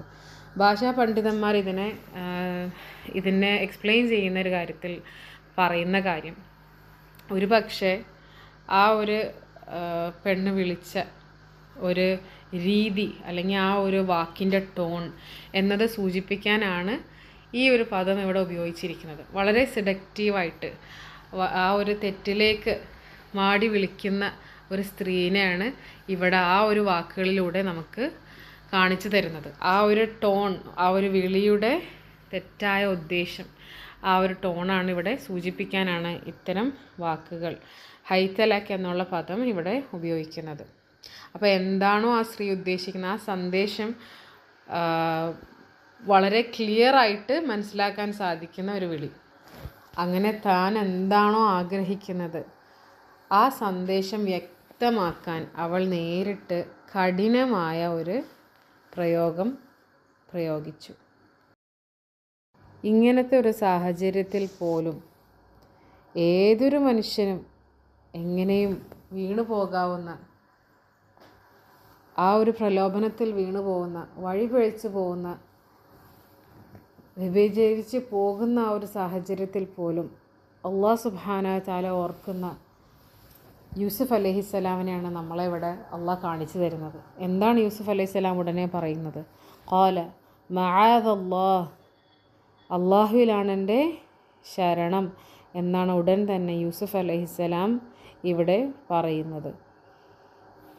ഏതൊരു സാഹചര്യത്തിലും ആര് തന്നെ കണ്ടില്ലെങ്കിലും, ഏതൊക്കെ വാതിലുകൾ എങ്ങനെയൊക്കെ ഉറപ്പിച്ചാലും, ആരും അകത്തേക്ക് വന്നില്ലെങ്കിലും, ആരാരും ഇതൊന്നും കാണുന്നില്ലെങ്കിൽ പോലും എന്നെ എപ്പോഴും കണ്ടുകൊണ്ടും ഞാൻ പറയുന്നതെല്ലാം കേട്ടുകൊണ്ടും ഒക്കെയുള്ള, എല്ലാറ്റിൻ്റെ മേൽ കഴിവുള്ള, എല്ലാറ്റിൻ്റെ മേൽ അറിവുള്ള എൻ്റെ റബ്ബുണ്ട് എന്നുള്ള ആ ഒരു തഖ്വ, ആ ഒരു ഈമാനിൻ്റെ ശക്തിയോടുകൂടി ആണ് യൂസുഫ് അലൈഹിസ്സലാം ആ വാക്കുകൾ പറയുന്നതായിട്ട് നമുക്ക് കാണാൻ സാധിക്കുന്നത്. ഇല്ലെങ്കിൽ ഒരാൾക്കും അത് സാധിക്കില്ല. അത്രത്തോളം ഹൃദയത്തിൽ ആ ഈമാനും തഖ്വയും ഉള്ളത് കൊണ്ട് മാത്രമാണ് യൂസുഫ് അലൈഹിസ്സലാമിന് ആ ഒരു നിമിഷത്തിൽ മഅദല്ലാഹ്, അള്ളാഹുവിൽ തന്നെയാണ് എൻ്റെ അഭയം അല്ലെങ്കിൽ ശരണം എന്നൊക്കെ പറയാൻ സാധിക്കുന്നത്.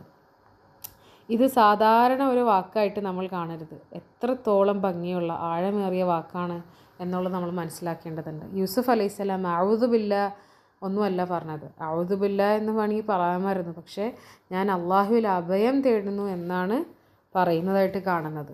എന്നാൽ മഅദല്ലാഹ് എന്ന് പറഞ്ഞാൽ ഞാൻ അഭയം തേടുന്നത് അള്ളാഹുവിലാണല്ലേ. എന്താണ് അത് സൂചിപ്പിക്കുന്നത്? നമുക്ക് എല്ലായ്പ്പോഴും സഹായവും സംരക്ഷണവും തേടേണ്ടത് അള്ളാഹുവിൽ മാത്രമാണ് എന്നതാണ്. നാം ചിലപ്പോൾ മറന്നു പോകുന്നുവെങ്കിലും അള്ളാഹു തന്നെയാണ് സമ്പൂർണ്ണമായിട്ടും നമ്മളെ സംരക്ഷിക്കാൻ കഴിവുള്ളവൻ, അല്ലേ. അതിനുശേഷം എന്താണ് അദ്ദേഹം കൂട്ടി പറയുന്നത്? ഇന്നഹു റബ്ബി അഹ്സന മസ്വ ഇന്നഹു ലാ യുഫ്ലിഹു ളാലിമൂൻ, അല്ലേ. ഇന്നഹു റബ്ബി അഹ്സന മസ്വ, എന്നെ നന്നായി വളരെ ഭംഗിയായിട്ട് പരിപാലിച്ച എൻ്റെ യജമാനിനെ വഞ്ചിക്കുന്നത് ശരിയല്ല. ഇന്നഹു ലാ യുഫ്ലിഹു ളാലിമൂൻ. ഈ വാചകത്തിനെ കുറിച്ച് രണ്ട് വ്യത്യസ്ത അഭിപ്രായങ്ങളിലൂടെയാണ് നമുക്ക് കാണാൻ സാധിക്കുന്നത്.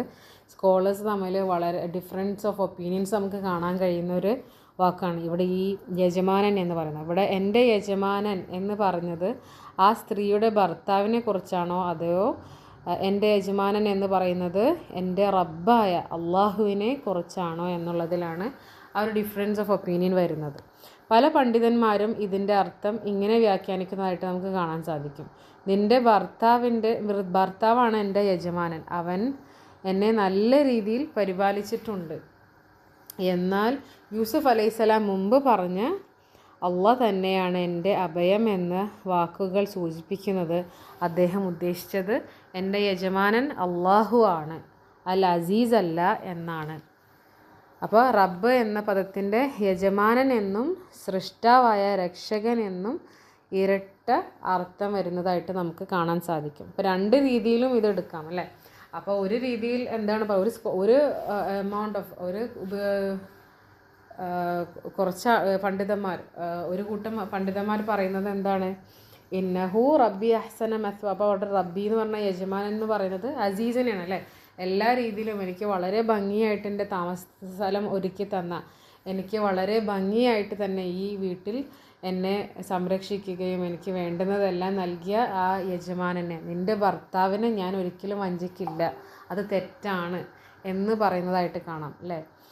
ആ ഒരു നന്ദികേട് എൻ്റെ ഭാഗത്ത് നിന്ന് ഉണ്ടാവില്ല എന്നുള്ളത്. പക്ഷേ കുറച്ചും കൂടി ഭൂരിഭാഗം പണ്ഡിതന്മാരും പറയുന്നു, അല്ലെങ്കിൽ കുറച്ചും കൂടി നമുക്കിവിടെ മനസ്സിലാക്കാൻ കഴിയുന്ന വേറൊരു അർത്ഥം എന്താണ്, യൂസുഫ് അലൈഹിസ്സലാം പറയുന്നുണ്ട് ഖാല മഅദല്ലാഹ് അല്ലേ, ഞാൻ അള്ളാഹുവിൽ അഭയം തേടുന്നു, ശരണം തേടുന്നു എന്ന് പറഞ്ഞുകൊണ്ടാണ് ബാക്കി പറയുന്നത് അല്ലേ. അപ്പോൾ എൻ്റെ റബ്ബ് നിൻ്റെ ഭർത്താവല്ല, എൻ്റെ റബ്ബ് നിനക്കല്ല എൻ്റെ മേൽ അധികാരമുള്ളത്, എൻ്റെ മേൽ അധികാരമുള്ളത് ആർക്കാണ്, എൻ്റെ റബ്ബിനാണ്. അപ്പോൾ എനിക്ക് എല്ലാം നൽകി എന്നെ പരിപാലിച്ച എൻ്റെ റബ്ബ് അത് അസീസല്ല, എന്നാൽ അള്ളാഹു ആണ്. അപ്പോൾ അള്ളാഹുവിനോടാണ് എൻ്റെ അഭയം എന്ന് പറയുന്നതായിട്ട് നമുക്ക് കാണാൻ കഴിയും അല്ലേ. ഈ രണ്ടാമത്തെ അഭിപ്രായത്തിലേക്ക് കൂടുതൽ നമുക്ക് ഇതിനെപ്പറ്റി ചിന്തിക്കുമ്പോൾ അത്തരമൊരു സാഹചര്യത്തിൽ എന്തുകൊണ്ടും വളരെയധികം കാഠിന്യമേറിയ ഒരു പരീക്ഷണത്തിൽ നിൽക്കുന്ന യൂസുഫ് അലൈഹിസ്സലാം ആ ഒരു സാഹചര്യത്തിൽ തനിക്കെല്ലാം നൽകിയ താമസ സ്ഥലമെല്ലാം ഒരുക്കി തന്ന യജമാനനായ അസീസിനെ ഓർക്കുകയാണോ ചെയ്യുക, അതെയോ എല്ലാറ്റിൻ്റെ മേൽ അവർ എല്ലാം കാണുന്ന കേൾക്കുന്ന എല്ലാറ്റിനും കഴിവുള്ള റബ്ബിനെ കുറിച്ച് ഓർത്താണോ യൂസുഫ് അലൈഹിസ്സലാം സൂക്ഷ്മത പാലിക്കുക? അത് നമ്മൾ ചിന്തിക്കുന്ന അവസ്ഥയിൽ നമുക്ക് കൂടുതൽ ആപ്റ്റായിട്ട് തോന്നുക രണ്ടാമത്തെ അഭിപ്രായമാണ് അല്ലേ. എന്നാൽ രണ്ടഭിപ്രായവും നമുക്കിവിടെ നിലനിൽക്കുന്നുണ്ടെന്നായിട്ട് നമുക്ക് കാണാൻ സാധിക്കും. അപ്പോൾ കൂടുതലും ഈ ഖുർആൻ വ്യാഖ്യാനിക്കുന്ന പണ്ഡിതന്മാരിൽ നിന്ന് നമുക്ക് മനസ്സിലാക്കാൻ സാധിക്കുന്നത് യൂസുഫ് അലൈഹിസ്സലാം ഖാല മഅദല്ലാഹ് എന്ന് പറഞ്ഞുകൊണ്ട് അതിൻ്റെ തുടർച്ചയായിട്ടാണ് ആ ഒരു ആയത്തിൻ്റെ ആ ഒരു ഭാഗത്തിൻ്റെ തുടർച്ചയായിട്ടാണ് നമ്മളിവിടെ കാണുന്ന ഈ റബ്ബ് എന്നുള്ള വാക്ക് വരുന്നത്. അപ്പോൾ എന്തും കൊണ്ടും അത് ആരും കാണുന്നില്ലെങ്കിലും അള്ളാഹു കാണുന്നുണ്ട്. ആരേക്കാളും കൂടുതൽ സമ്പൂർണ്ണമായിട്ട് സംരക്ഷണം നൽകാനും കഴിവുള്ളവൻ റബ്ബായതുകൊണ്ട് തന്നെ അള്ളാഹുവിനെയാണ് ഇവിടെ സൂചിപ്പിക്കുന്നതായിട്ടാണ് നമുക്ക് മനസ്സിലാക്കാൻ സാധിക്കുന്നത്. ഈ ഒരു സിറ്റുവേഷനിൽ ഇപ്പോൾ അസീസ് വളരെ നല്ല മനുഷ്യനായിരുന്നു അല്ലേ. വളരെ നല്ല രീതിയിലാണ് യൂസുഫ് അലൈഹിസ്സലാമിനെ നോക്കിയിരുന്നതും പരിപാലിച്ചിരുന്നതും. എന്നാൽ മറിച്ച് ഇപ്പോൾ ഈ അസീസ് വളരെ ഒരു ചീത്ത മനുഷ്യനായിരുന്നു. യൂസുഫ് അലൈഹിസ്സലാമിനെ ഒരുപാട് പീഡിപ്പിക്കുകയും ഇടങ്ങേറാക്കുകയും ബുദ്ധിമുട്ടിപ്പിക്കുകയൊക്കെ ചെയ്യുന്ന ഒരാളായിരുന്നെങ്കിൽ ഈ ഒരു കർത്തവ്യം ഇപ്പോൾ ഇവർ ചെയ്യാൻ പോകുന്ന ഇവർ വിളിച്ചുകൊണ്ടിരിക്കുന്ന ഈ ഒരു തിന്മ, എന്നാൽ പോലും ആ ഒരു സാഹചര്യത്തിൽ പോലും ഒരിക്കലും അതൊരു വ്യത്യാസം വരുത്തുന്നില്ല അല്ലേ. അതൊരു തിന്മ തന്നെയാണ്. യൂസുഫ് അലൈഹിസ്സലാം ആരാണ്? ഒരു പ്രവാചകനാണ് അല്ലേ. ഒരിക്കലും അതൊരു ശരിയായി തീരില്ല. അതൊരു തെറ്റ് തന്നെയാണ്, അതൊരു തിന്മ തന്നെയാണ് അല്ലേ. അതൊരു കുറ്റകൃത്യം തന്നെയാണ്. അതുകൊണ്ട് വ്യഭിചാരം എന്നുള്ള ആ ഒരു പ്രവൃത്തി, അതിനൊരു ന്യായീകരണം ഒരിക്കലും അതിൽ നിന്ന് വിട്ടു നിൽക്കാനുള്ള ഒരു ന്യായീകരണം അല്ലെങ്കിൽ നന്ദികേട് കാണിക്കുക എന്നുള്ളതിലുപരി ഒരു പ്രവാചകനാണ് യൂസുഫ് അലൈഹിസ്സലാം അല്ലേ. അതുകൊണ്ട് അസീസ് എങ്ങനെയോ ആയിരിക്കട്ടെ യൂസുഫ് അലൈഹിസ്സലാമിനോട് പെരുമാറിയത് അല്ലെങ്കിൽ പരിപാലിച്ചത്, പക്ഷേ ഒരു പ്രവാചകനായിരിക്കെ അള്ളാഹുവിനെ ഭയന്നുകൊണ്ട് അതിൽ നിന്ന് വിട്ടു നിൽക്കുക എന്നുള്ളതാണ് അവിടെ കൂടുതലും മുൻതൂക്കം വരിക അല്ലേ. അപ്പോൾ ഇതൊക്കെ നമ്മൾ കൂട്ടിച്ചേർത്ത് വായിക്കുമ്പോൾ, പിന്നെ ഇതിൻ്റെ ബാക്കി ഭാഗം ആയത്തിൻ്റെ ലാസ്റ്റ് ഭാഗം വായിക്കുമ്പോഴും നമ്മൾ എന്താ മനസ്സിലാക്കുന്നത്? ഇന്നഹു ലാ യുഫ്ലിഹു ദ്ദാലിമൂൻ അല്ലേ. എന്താ ഇവിടെ പറയുന്നത്? അക്രമം ചെയ്യുന്നവർ അല്ലെങ്കിൽ നിശ്ചയമായും അക്രമം പ്രവർത്തിക്കുന്നവർക്ക് വിജയം ഉണ്ടാകുകയില്ല എന്ന് പറയുന്നുണ്ടല്ലേ. അവിടെയും നമ്മൾ അള്ളാഹുവിനോട് കൂട്ടിച്ചേർത്ത അപ്പം ഈ ഒരു ആയത്തിൽ ആ ഒരു മിഡിൽ പോർഷനും അത് റബ്ബി എന്ന് പറയുന്നത് അള്ളാഹുവിനെ കുറിച്ച് തന്നെയാണ് സൂചിപ്പിക്കുന്നത് എന്നാണ് ഇതിലൂടെ നമുക്ക് മനസ്സിലാക്കാൻ സാധിക്കുന്നത്. അപ്പോൾ അസീസ് അല്ല, മറിച്ച് അള്ളാഹു തന്നെയാണ്. ഏതൊക്കെ സാഹചര്യത്തിൽ പെട്ടെങ്കിലും ആ ഒരു കിണറ്റിൽ അകപ്പെട്ട് കിടക്കുന്ന, ഒറ്റപ്പെട്ട് ആരോരുമില്ലാതെ പേടിച്ച് നിൽക്കുന്ന യൂസുഫ് അലൈഹിസ്സലാമിനെ ആ യാത്രാ സംഘത്തിൻ്റെ കണ്ണിലെത്തിക്കുകയും അവർ അടിമച്ചന്തയിൽ വിൽക്കുമ്പോഴും ആർക്ക് വേണമെങ്കിലും അദ്ദേഹത്തെ വാങ്ങിക്കാമായിരുന്നല്ലേ. പക്ഷേ അത് അള്ളാഹു അസീസിൻ്റെ കയ്യിൽ തന്നെ യൂസുഫ് അലൈഹിസ്സലാമിനെ കൊണ്ടെത്തിക്കുകയും എന്നാൽ വളരെ നല്ല മനുഷ്യനായ അല്ലേ ആ ഒരു അസീസിൻ്റെ കയ്യിലെത്തിച്ചിട്ട് അദ്ദേഹത്തിന് ആ ഒരു നല്ല രീതിയിൽ യൂസുഫ് അലൈഹിസ്സലാമിൻ്റെ ആ ഒരു വാസസ്ഥലം വളരെ നല്ല രീതിയിലാക്കി കൊടുക്കുകയും ഒരു അടിമയാണെങ്കിൽ പോലും വളരെ നല്ല രീതിയിലുള്ളൊരു ജീവിതം നയിക്കാനും അവിടെ വളർന്നു വരാനുമുള്ള സാഹചര്യങ്ങളെല്ലാം ഒരുക്കി കൊടുത്തത് അള്ളാഹു തന്നെയാണ്. അത് അള്ളാഹുവിൻ്റെ കഴിവാണ്, റബ്ബ് നൽകിയ അനുഗ്രഹമാണ് എന്നുള്ള രീതിയിലാണ് സമ്പൂർണ്ണമായും എല്ലാ രീതിയിലും അള്ളാഹു തന്നെയാണ് എല്ലാം ഒരുക്കി കൊടുത്തത് എന്നാണ് ഇവിടെ യൂസുഫ് അലൈഹിസ്സലാം പറയുന്നതായിട്ട് നമുക്ക് മനസ്സിലാക്കാൻ സാധിക്കുന്നത്. അപ്പോൾ ഇങ്ങനത്തെ ഒരു വളരെ കാഠിന്യമേറിയ സാഹചര്യത്തിലും ഇത്ര അധികം ബുദ്ധിമുട്ടേറിയ ഒരു സാഹചര്യത്തിൽ പോലും അല്ലേ, വലിയൊരു പരീക്ഷണമായ ഒരു സാഹചര്യത്തിൽ പോലും ആദ്യം തന്നെ അള്ളാഹുവിനോട് ശരണം തേടാൻ, അഭയം തേടാൻ കഴിയുമെങ്കിൽ അത് അത്രത്തോളം ഇഹ്സാൻ ഉള്ളത് കൊണ്ട് മാത്രമാണ് അല്ലേ. അള്ളാഹുവിനോടുള്ള ഒരു തഖ്വ ഉള്ളത് കൊണ്ട് മാത്രമാണ് യൂസുഫ് അലൈഹിസ്സലാമിന് അത് സാധിച്ചതും.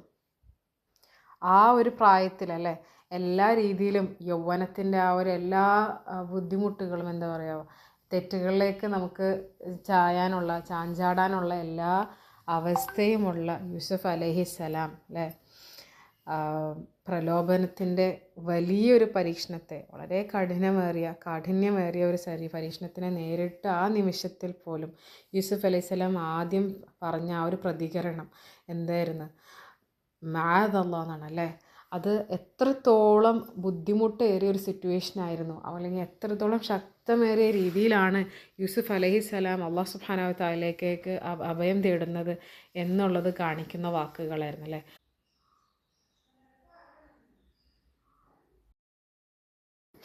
ഈ ഒരു ആയത്തിനെ നമ്മൾ ആഴത്തിൽ മനസ്സിലാക്കി കഴിയുമ്പോൾ നമുക്ക് ഒരുപാട് പാഠങ്ങളുണ്ട് നമ്മുടെ ജീവിതത്തിൽ ഉൾക്കൊള്ളാനായിട്ടല്ലേ. നമ്മുടെ ജീവിതത്തിൽ അത് പഠിച്ച് നമ്മുടെ ജീവിതത്തിലേക്ക് ഉൾക്കൊള്ളാനായിട്ടുള്ള ഒരുപാട് നല്ല മനോഹരമായ വളരെ പവർഫുള്ളായിട്ടുള്ള പാഠങ്ങൾ ഇതിൽ ഉൾക്കൊണ്ടിട്ടുണ്ട്. ഇന്നത്തെ കാലഘട്ടത്തിൽ എന്നും സ്ത്രീകൾ തന്നെയായിരുന്നു ആണുങ്ങൾക്ക് വലിയൊരു ഫിത്നയായിട്ടുള്ള ഫാക്ടർ. പക്ഷേ ഇന്നത്തെ കാലഘട്ടത്തിൽ പ്രത്യേകിച്ചും സ്ത്രീകളുടെ ഫിത്ന വളരെ ശക്തമായി വ്യാപിച്ചിരിക്കുന്ന ഒരു കാലഘട്ടമാണിത്. യൗവനകാലം എന്ന് പറയുമ്പോൾ നമുക്കറിയാം വളരെയധികം തെറ്റിലേക്ക് നമ്മളിങ്ങനെ പെട്ടെന്ന് വഴുതി വീഴാൻ ചാൻസ് ഉള്ളൊരു കാലമാണല്ലേ. അനേകർ ഇത്തരം പ്രലോഭനങ്ങളിൽ വീണ് പോയിട്ടുമുള്ള ഒരു കാലമാണ് അപ്പോൾ ആ ഒരു യൗവന കാലഘട്ടം എന്ന് പറയുന്നത്. അതുകൊണ്ട് തന്നെയാണ് ഇസ്ലാം നമുക്ക് നമ്മുടെ ദൃഷ്ടികൾ താഴ്ത്താനായിട്ട്, കണ്ണ് താഴ്ത്താൻ അല്ലെങ്കിൽ ദൃഷ്ടികൾ താഴ്ത്താനായിട്ട് നമ്മളെ പഠിപ്പിക്കുന്നത്. അത് സ്ത്രീ എന്നോ പുരുഷനെന്നോ ഇല്ല അല്ലേ. നബി സല്ലല്ലാഹു അലൈഹി വസല്ലം നമ്മളോട് പറഞ്ഞിരിക്കുന്ന അഡ്വൈസുകളിൽപ്പെട്ട ഒന്നാണത്, ദൃഷ്ടി താഴ്ത്തുക എന്നുള്ളത്. അതെന്തുകൊണ്ടാണ്? കാരണം ഒരു നോട്ടം കാരണം പലപ്പോഴും വലിയ പാപങ്ങളിലേക്കുള്ള ആദ്യ പടിയായി തീരുന്നതായിട്ട് നമുക്ക് കാണാൻ സാധിക്കും അല്ലേ. ആ ഒരു നോട്ടമായിരിക്കും പലപ്പോഴും നമ്മളെ പല വൻ പാപങ്ങളിലേക്ക് ചെന്നെത്തിക്കുന്നത്. അപ്പോൾ എല്ലാ കാലത്തെയും യുവാക്കൾക്കായി യൂസുഫ് അലൈഹിസ്സലാം ഒരു അതുല്യ മാതൃകയായി തീരുകയാണ്. നമ്മൾ ഈ ഒരു ആയത്ത് പഠിക്കുമ്പോൾ നമുക്കത് മനസ്സിലാക്കാൻ സാധിക്കും.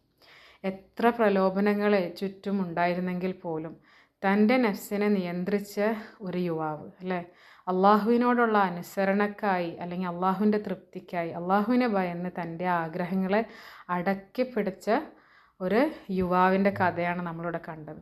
കുറച്ച് നിമിഷത്തേക്കല്ല, വർഷങ്ങളോളം പല സാഹചര്യങ്ങളും ദിവസവും അല്ലേ.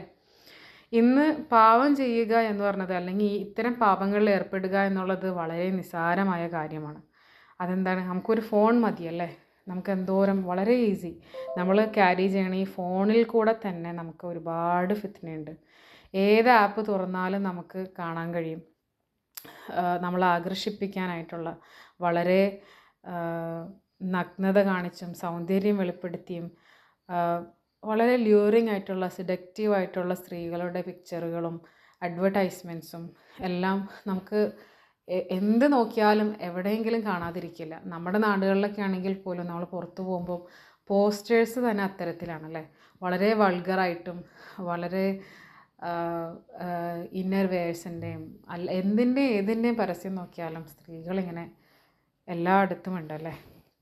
അപ്പം ഇങ്ങനെയും ഫിത്തനയുള്ള ഒരു കാലഘട്ടത്തിലാണ് നമ്മൾ ജീവിക്കുന്നത്. ഇതെല്ലാം സ്വാഭാവികമായിട്ട് കാണുന്നൊരു കാലഘട്ടം. നമുക്കൊരു ലജ്ജ പോലും തോന്നാറില്ല. ആദ്യമൊക്കെ ആ പോസ്റ്റർ കാണുമ്പോൾ ചിലപ്പം എന്ത് വൃത്തികേടാണിത് എന്നുള്ള രീതിയിൽ ഇത് തോന്നുമായിരിക്കും. പക്ഷേ ഇപ്പം അത് കണ്ട് പലപ്പോഴും വളരെ സങ്കടം തോന്നുന്നൊരവസ്ഥയിലാണ് നമ്മളുള്ളത് അല്ലേ. അതൊന്നും നമുക്കൊരു തെറ്റായിട്ട് തോന്നുന്നില്ല, അല്ലെങ്കിൽ അങ്ങോട്ട് നോക്കരുത് എന്ന് പറയാൻ പോലും തോന്നാത്തൊരവസ്ഥയിലേക്ക് നമ്മൾ എത്തിച്ചേർന്നുകൊണ്ടിരിക്കുകയാണ്. ഈ ഒരു സാഹചര്യത്തിലും എന്നത്തെയും പോലെ ദൃഷ്ടി താഴ്ത്തുക എന്നുള്ള ആ ഒരു അഡ്വൈസ് വളരെ സ്ട്രോങ് ആയിട്ടുള്ളൊരു അഡ്വൈസാണ്. അതാണ് നമുക്ക് ആകെ ചെയ്യാൻ കഴിയുന്നത്. നിക്കാബ് എന്നുള്ളത് പെണ്ണുങ്ങൾക്ക് മാത്രമല്ല അല്ലേ, ആണുങ്ങൾക്കും ഉള്ളതാണ്. എന്നാൽ നിക്കാബ് എന്ന് പറഞ്ഞാൽ എന്താണ് അതിൻ്റെ അർത്ഥം? ആ ഒരു മറ അല്ലേ. നമ്മൾ ആ മറ സ്വീകരിക്കുക എന്ന് പറയുന്നത് നമ്മുടെ മുഖത്ത് നിക്കാബ് ഇടുക മാത്രമല്ല, നമ്മുടെ ഇച്ഛകൾ, നമ്മുടെ ദൃഷ്ടി, നമ്മൾ സംസാരിക്കുന്ന രീതി, നമ്മൾ ഇടപഴകുന്ന രീതി, ഇതിലെല്ലാനും അത് പ്രതിഫലിക്കണം. അപ്പോൾ നിക്കാബ് എന്ന് പറഞ്ഞാൽ ഒരു തുണിക്കഷ്ണം എന്ന് മാത്രമല്ല അതിനർത്ഥം വരുന്നത്. തീർച്ചയായിട്ടും അതും ഇതിൽ വളരെ ഇമ്പോർട്ടൻ്റ് ആയിട്ടുള്ള കാര്യമാണ്. പക്ഷേ ആണുങ്ങൾക്ക് ദൃഷ്ടി താഴ്ത്തുക, അതുപോലെ തന്നെ പെണ്ണുങ്ങളായാലും നമ്മൾ ആവശ്യമില്ലാത്ത കാര്യങ്ങളിലേക്ക് നോക്കാതിരിക്കൽ, ബാക്കിയുള്ള ആണുങ്ങൾ അന്യപുരുഷന്മാരായിട്ട് സംസാരിക്കുമ്പോൾ കീപ്പ് ചെയ്യേണ്ട മര്യാദകൾ, ഇതെല്ലാം ഈ നിക്കാബിൽപ്പെട്ട കാര്യം തന്നെയാണ് അല്ലേ. അപ്പോൾ അതുപോലെ തന്നെ ഈ ഫോണിൽ കൂടെ നമുക്ക് വന്നേക്കുന്ന ഒരു വൻ ദുരന്തമാണ്, കുറേ കാലങ്ങളായിട്ടുള്ളതാണ് പോണോഗ്രഫി അല്ലേ. മനുഷ്യരുടെ ഹൃദയങ്ങളെയും മനസ്സിനെയും നശിപ്പിക്കുന്ന ജീവിതങ്ങൾ, എത്ര ജീവിതങ്ങളും വ്യക്തിത്വങ്ങളും ഇല്ലാതാക്കിയ ഒരു സംഭവമാണ് ഫോണോഗ്രഫി. ഇതിലേക്കെല്ലാം ചെന്നെത്തിക്കുന്നത് ഒരു നോട്ടം മാത്രമാണ് അല്ലേ. എന്നാൽ ഇതിലൂടെ ഒരുപാട് ഭവിഷ്യത്ത്, ഒരുപാട് തിന്മകളും ദുരന്തങ്ങളും അനുഭവിക്കുന്ന ഒരുപാട് ജീവിതങ്ങൾ നമ്മുടെ ചുറ്റുമുണ്ടാവും. നബി സല്ലല്ലാഹു അലൈഹി വസല്ലം പറഞ്ഞ 7 വിഭാഗക്കാരിൽ ഒരാളാണ് അള്ളാഹുവിൻ്റെ ഇബാദത്തിൽ മുഴുകുന്ന അല്ലെങ്കിൽ അതിൽ വളരുന്ന യുവാവ്. മറ്റൊരു വിഭാഗം ഒരു സുന്ദരിയും ഒരു സ്ഥാനവുമുള്ള ഒരു സ്ത്രീ പാപത്തിലേക്ക് ക്ഷണിക്കുമ്പോൾ ഞാൻ അള്ളാഹുവിനെ ഭയപ്പെടുന്നു എന്ന് പറഞ്ഞ് മാറി നിൽക്കുന്ന പുരുഷൻ അല്ലേ. ഇതിനകത്തെല്ലാം പെടുന്ന ഒരു ഉദാഹരണമാണ്, ഉത്തമ ഉദാഹരണമാണ് നമ്മളിവിടെ കണ്ടത്. നമ്മുടെ ജീവിതത്തിലും ഇങ്ങനത്തെ പല അനുഭവങ്ങളും ചിലപ്പോൾ ഉണ്ടായേക്കാം അല്ലേ. ഇങ്ങനെ വശീകരിക്കപ്പെടുന്ന സിറ്റുവേഷൻസ് പലരുടെയും ജീവിതത്തിൽ ഉണ്ടായേക്കാം. പക്ഷേ അതെല്ലാം വളരെ കുറച്ച് സമയത്തേക്ക് അല്ലെങ്കിൽ ചെറിയ സാഹചര്യങ്ങൾ മാത്രം ഒതുങ്ങുന്നതായിരിക്കാം. എന്നാൽ നമ്മൾ യൂസുഫ് അലൈഹിസ്സലാമിൻ്റെ കഥ നോക്കുമ്പോൾ എപ്പോഴും അല്ലേ, അവനെ ആഗ്രഹിക്കുന്ന ആ സ്ത്രീയുടെ വീട്ടിൽ തന്നെയായിരുന്നു അദ്ദേഹത്തിൻ്റെ താമസം. അവൾ തുടർച്ചയായി അവനോട് സംസാരിക്കുകയും അവനെ വശീകരിക്കാൻ ശ്രമിക്കുകയും ഇങ്ങനെ നിർബന്ധിച്ചും നിർദ്ദേശിച്ചും പ്രലോഭിച്ചുകൊണ്ടേയിരുന്നു അല്ലേ. അപ്പോൾ അദ്ദേഹം ആ വീട്ടിൽ ഒറ്റയ്ക്കായിരുന്നു. അദ്ദേഹത്തിൻ്റെ ഉള്ളിൽ ഒരു വളരെ വലിയൊരു സ്ട്രഗിൾ നടക്കുന്നുണ്ടായിരുന്നായിരിക്കും അല്ലേ. അള്ളാഹുവിനല്ലാതെ വേറെ ആർക്കും കാണാൻ പറ്റാത്ത ആ ഒരു സ്ട്രഗിൾ. കാരണം ഒരു യുവാവായിരിക്കെ അവനവൻ്റെ നാട്ടിൽ പോലും അല്ല. യൂസുഫ് അലൈഹിസ്സലാമിനെ പരിചയമുള്ള ഒരു നാടല്ല. യൂസുഫ് അലൈഹിസ്സലാമിനെ ആർക്കും അറിയേമില്ല. തെറ്റുകൾ ചെയ്യാൻ എളുപ്പമുള്ള മാർഗ്ഗമാണ് അല്ലേ. ആ ഒരു വീടിൻ്റെ ഉടമസ്ഥ തന്നെയാണ്. അപ്പോൾ എല്ലാം കൊണ്ടും സിറ്റുവേഷൻസ് വെയർ ഓൾ ഫേവറബിൾ, എല്ലാം വളരെ അനുകൂലമായിട്ടുള്ള സാഹചര്യമാണെങ്കിൽ പോലും ഈ തെറ്റിലേക്ക് ഒന്നും വീണു പോവാതെ പിടിച്ചു നിൽക്കാൻ എത്രത്തോളം ജിഹാദ് ചെയ്യേണ്ടി വന്നിട്ടുണ്ടാവും യൂസുഫ് അലൈഹിസ്സലാമിന് അല്ലേ. നമ്മൾ വിചാരിക്കും ഒരു നബിയല്ലേ, നബിക്ക് പ്രത്യേകതരം കഴിവുള്ള നബി ആയതുകൊണ്ടായിരിക്കാം ഈ സിറ്റുവേഷനൊക്കെ മറികടന്നതെന്ന്. പക്ഷേ എന്നാൽ പോലും അത് അള്ളാഹു യൂസുഫ് അലൈഹിസ്സലാമിന് നൽകിയ വലിയൊരു പരീക്ഷണമായിരുന്നു. യൂസുഫ് അലൈഹിസ്സലാം നമ്മളെയൊക്കെ പോലെ തന്നെ, നബിമാരെല്ലാവരും നമ്മളെപ്പോലെ മനുഷ്യർ തന്നെയാണ്. അവർ പക്ഷേ ഉത്തമ ക്യാരക്ടേഴ്സ് ഉള്ളതാണ് തീർച്ചയായിട്ടും. അവർക്കുമുണ്ട് ഈ ടെസ്റ്റും ബുദ്ധിമുട്ടുകളും വിഷമങ്ങളും ത്യാഗങ്ങളും ആഗ്രഹങ്ങളും ഇച്ഛകളും എല്ലാം. അപ്പോൾ അതെല്ലാം മറികടക്കേണ്ട ടെൻഷൻ, ആ ഒരു സ്ട്രഗിൾ അവർക്കും തീർച്ചയായിട്ടും ഉണ്ടായിട്ടുണ്ട്.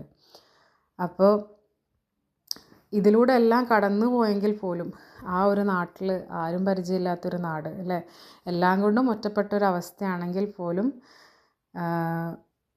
അത് ഒരു ആഗ്രഹങ്ങൾ നിറവേറ്റാനുള്ള, വേണമെങ്കിൽ ഇത്ര അധികം മാടി വിളിക്കുന്ന ആ സ്ത്രീയിലേക്ക് എന്തെങ്കിലും ആവട്ടെ, ആരും കാണാനും അറിയാനും പോകുന്നില്ലല്ലോ ഇതെൻ്റെ ആഗ്രഹങ്ങൾ ഒരു പ്രാവശ്യമല്ലേ, ഒരു പ്രാവശ്യം ഒന്ന് ചെയ്തെങ്കിൽ എന്താ എന്ന് ഒരിക്കൽ പോലും ചിന്തിക്കാതെ മറിച്ച് ഓരോ ദിവസവും തൻ്റെ നെഫ്സിനെ നിയന്ത്രിച്ച് സ്വയം പിടിച്ചു നിൽക്കുന്ന ഒരു യുവാവിനെയാണ് നമുക്ക് അള്ളാഹു സുബ്ഹാനഹു വ തആല ഇവിടെ യൂസുഫ് അലൈഹിസ്സലാമിലൂടെ കാട്ടിത്തരുന്നത് അല്ലേ. അള്ളാഹുവിൻ്റെ നിരീക്ഷണ വലയത്തിൽ എപ്പോഴും ഉണ്ട്, അല്ലെങ്കിൽ അള്ളാഹു എപ്പോഴും നിരീക്ഷിച്ചുകൊണ്ടിരിക്കുകയാണ്. റബ്ബ് കാണാതിരിക്കില്ല, അറിയാതിരിക്കില്ല എന്നുള്ള തഖ്വയും ആ ഒരു ഈമാനോട് കൂടി അള്ളാഹുവിന് വേണ്ടി ഇഹ്സാൻ കാണിക്കുന്ന യൂസുഫ് അലൈഹിസ്സലാം അല്ലേ.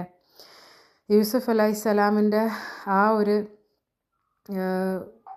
ഈമാനോട് കൂടിയുള്ള ആ ഒരു വ്യക്തിത്വത്തിൽ പോലും അത്തരം സന്ദർഭത്തിൽ ഉടനെ തന്നെ അള്ളാഹുവിൽ അഭയം തേടുന്ന, അള്ളാഹുവിൻ്റെ സംരക്ഷണം തേടുന്ന ഒരു സാഹചര്യം അല്ലെങ്കിൽ ആ ഒരു അഡ്വൈസും നമ്മൾ അതിലൂടെ കാണാണല്ലേ. ആ ഒരു പാഠം കൂടി നമ്മൾ അതിലൂടെ പഠിക്കുകയാണ്.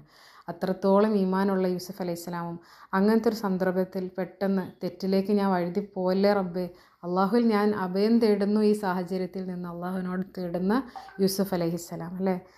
ജീവിതത്തിലെ പരീക്ഷണങ്ങളും പ്രലോഭനങ്ങളും നേരിടുമ്പോൾ അള്ളാഹുവിലേക്ക് നമ്മളും തിരികെ മടങ്ങേണ്ടതുണ്ട് അല്ലേ.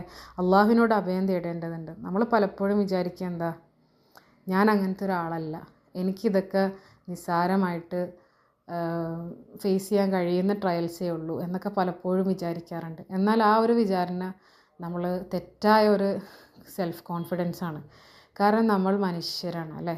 നമ്മൾക്ക് തെറ്റുകൾ പറ്റും, ചിലത് തെറ്റുകൾ ആവർത്തിച്ച് പറ്റും. നമ്മൾ വളരെ ദൗർബല്യരാണ് അല്ലേ, ലൈക്ക് വെരി വീക്ക്. നമ്മളൊരിക്കലും അത്ര ശക്തിയുള്ളവരല്ല. നമ്മുടെ നെഫ്സിനെ നമ്മുടെ വീക്കായിട്ടുള്ള മൊമെൻറ്റ്സിൽ പിടിച്ചു നിർത്താനുള്ള ശക്തി നമുക്ക് ചിലപ്പോൾ പറ്റിയെന്ന് വരില്ല, കിട്ടിയെന്ന് വരില്ല. അതുകൊണ്ട് ഇത്തരം തെറ്റുകളിലേക്ക് നമ്മൾ ഒരിക്കലും വീണ് പോവില്ല. ഇങ്ങനത്തെ സിറ്റുവേഷൻസ് നമുക്ക് വന്നറിയാം നമുക്ക് വളരെ ഈസി ആയിട്ട് കൈകാര്യം ചെയ്യാൻ പറ്റും എന്നുള്ള ആ ഒരു ആത്മവിശ്വാസം അതൊരിക്കലും കറക്റ്റല്ല. കാരണം നമ്മൾ എന്തെങ്കിലും തെറ്റിൽ നിന്ന് മാറി നിൽക്കുന്നുണ്ടെങ്കിൽ അത് അള്ളാഹു സുബ്ഹാനഹു വ തആല നമ്മുടെ മേൽ നൽകിയിരിക്കുന്ന ആ ഒരു സംരക്ഷണം, ആ ഒരു ഗൈഡൻസ്, ആ ഒരു പ്രൊട്ടക്ഷനിലൂടെ മാത്രമാണ് നമ്മൾ തെറ്റ് ചെയ്യാത്തത്. അതുകൊണ്ട് നമ്മൾ ഏതൊരു സിറ്റുവേഷനും, നമ്മൾ അങ്ങനത്തെ സിറ്റുവേഷനിൽ ചെന്ന് പെടുമ്പോൾ അള്ളാഹുവിലേക്ക് മടങ്ങുക, അള്ളാഹുവിലേക്ക് അഭയം തേടുക ഉടനെ തന്നെ. പിന്നെ അത്തരം സിറ്റുവേഷൻസ് പലപ്പോഴും ഇപ്പോൾ നമുക്ക് കാണാൻ കഴിയും. ഈ അഡിക്ഷൻ സെൻറ്റേഴ്സ് അല്ലെങ്കിൽ എന്താ പറയുക റീഹാബിലിറ്റേഷൻ സെൻറ്റേഴ്സൊക്കെ, അവരൊക്കെ കൂടുതൽ നമ്മളോട് പറയുന്നൊരു മെയിൻ ടോപ്പിക് എന്താണ്, ഇങ്ങനെ അഡിക്ഷൻ മാറ്റാൻ വേണ്ടി കൊണ്ടുപോകുന്നവരോട് വീണ്ടും വീണ്ടും അതിലേക്ക് വലിച്ചഴിക്കുന്ന സാഹചര്യങ്ങളിൽ നിന്ന് വിട്ടു നിൽക്കാൻ പറയും. അതുപോലെ തന്നെയാണ് നമുക്കും. നമ്മുടെ ജീവിതത്തിൽ നമ്മൾ എന്തെങ്കിലും ഒരു തിന്മ കൂടെ ചെയ്യുന്നുണ്ട്, അത് വീണ്ടും വീണ്ടും ആവർത്തിക്കുകയാണ്, അല്ലെങ്കിൽ ആ ഒരു പാപം ചെയ്യാനുള്ള പ്രലോഭനം കൂടുതലാണ്, നമ്മളങ്ങനെ പോയേക്കാം, തെറ്റ് ചെയ്തേക്കാം എന്നുള്ള സാഹചര്യങ്ങൾ വന്നേക്കാം എന്നൊക്കെ ഉണ്ടെങ്കിൽ മാക്സിമം നമ്മുടെ കഴിയും വിധം നമുക്കതിന് കഴിവുണ്ടെങ്കിൽ ആ സാഹചര്യത്തിൽ നിന്ന്, അത്തരം സിറ്റുവേഷനുകളിൽ നിന്ന് നമ്മൾ പൂർണ്ണമായും വിട്ടുമാറി നിൽക്കുക. അത് നമ്മുടെ ജീവിതത്തിൽ വരാതിരിക്കാൻ നമ്മൾ കൂടുതൽ ശ്രദ്ധിക്കുക. കാരണം നമ്മൾ പറഞ്ഞ പോലെ മനുഷ്യരാണല്ലേ, നമുക്ക് തെറ്റ് വന്നേക്കാം. അപ്പോൾ അത്തരം സാഹചര്യങ്ങൾ ഒഴിവാക്കിയാൽ മിക്കപ്പോഴും ആ പാപത്തിൽ നിന്ന് നമുക്ക് വിട്ടു നിൽക്കാൻ കഴിയും. അല്ലെങ്കിൽ അതിന് വേണ്ടതായിട്ടുള്ള നിയന്ത്രണങ്ങൾ വെക്കാനും ശ്രമിക്കണം. അപ്പോൾ അള്ളാഹു നൽകുന്ന ആ ഒരു സംരക്ഷണം ഒഴികെ ആരുടെയും മേൽ യാതൊരു സംരക്ഷണവുമില്ല എന്നുള്ളത് നമ്മൾ തിരിച്ചറിയേണ്ട ഒരു കാര്യമാണ്. അതുകൊണ്ട് തന്നെ നമ്മളെപ്പോഴും എന്ത് കാര്യത്തിലും എല്ലാ ഫിത്നയിൽ നിന്നും, നമ്മുടെ ദീനിലുണ്ടാവുന്ന ഫിത്നയിൽ നിന്നും, നമുക്ക് താങ്ങാൻ പറ്റാത്ത ഫിത്നയിൽ നിന്നുമൊക്കെ അള്ളാഹുവിനോട് രക്ഷ തേടിക്കൊണ്ടേയിരിക്കണം. ഏതൊരു സാഹചര്യത്തിലും അള്ളാഹുവിലേക്ക് മടങ്ങുന്ന, അള്ളാഹുവിനെ സ്തുതിക്കുന്ന, അള്ളാഹുവിൽ അഭയം തേടുന്നവരുടെ കൂട്ടത്തിൽ അള്ളാഹു നമ്മളെയും ഉൾപ്പെടുത്തി അനുഗ്രഹിക്കുമാറാകട്ടെ. എല്ലാതരം ഫിത്നകളിൽ നിന്നും, നമ്മുടെ ദീനിലുണ്ടാവുന്ന ഫിത്നകളിൽ നിന്നും, നമുക്ക് താങ്ങാൻ പറ്റാത്ത എല്ലാതരം ഫിത്നയിൽ നിന്നും, പരീക്ഷണങ്ങളിൽ നിന്നും റബ്ബ് നമ്മളെ കാത്ത് രക്ഷിക്കുമാറാകട്ടെ. നമ്മൾ ചെയ്തു പോയ തിന്മകളും പാപങ്ങളും റബ്ബ് പുറത്ത് മാപ്പാക്കി തരികയും അള്ളാഹുവിൻ്റെ കാരുണ്യം കൊണ്ട് നമുക്ക് ഹിദായത്ത് നൽകി നേർവഴിയിലാക്കുകയും അള്ളാഹു തൃപ്തിപ്പെട്ടവരുടെ കൂട്ടത്തിൽ, അള്ളാഹു പുറത്തു തന്നവരുടെ കൂട്ടത്തിൽ, റബ്ബിൻ്റെ അർഷിൻ്റെ തണൽ ലഭിക്കുന്നവരുടെ കൂട്ടത്തിൽ അള്ളാഹു നമ്മളെ ഉൾപ്പെടുത്തി അനുഗ്രഹിക്കുമാറാകട്ടെ. ആമീൻ ആമീൻ ബിറഹ്മതിക യാ അർഹമർ റഹീമീൻ. ربنا آتنا في الدنيا حسنة وفي الآخرة حسنة وقنا عذاب النار. ربنا لا تزغ قلوبنا بعد إذ هديتنا وهب لنا من لدنك رحمة إنك أنت الوهاب. ربنا تقبل منا إنك أنت السميع العليم وتب علينا إنك أنت التواب الرحيم. سبحانك اللهم وبحمدك ونشهد أن لا إله إلا أنت نستغفرك ونتوب إليك. السلام عليكم ورحمة الله وبركاته.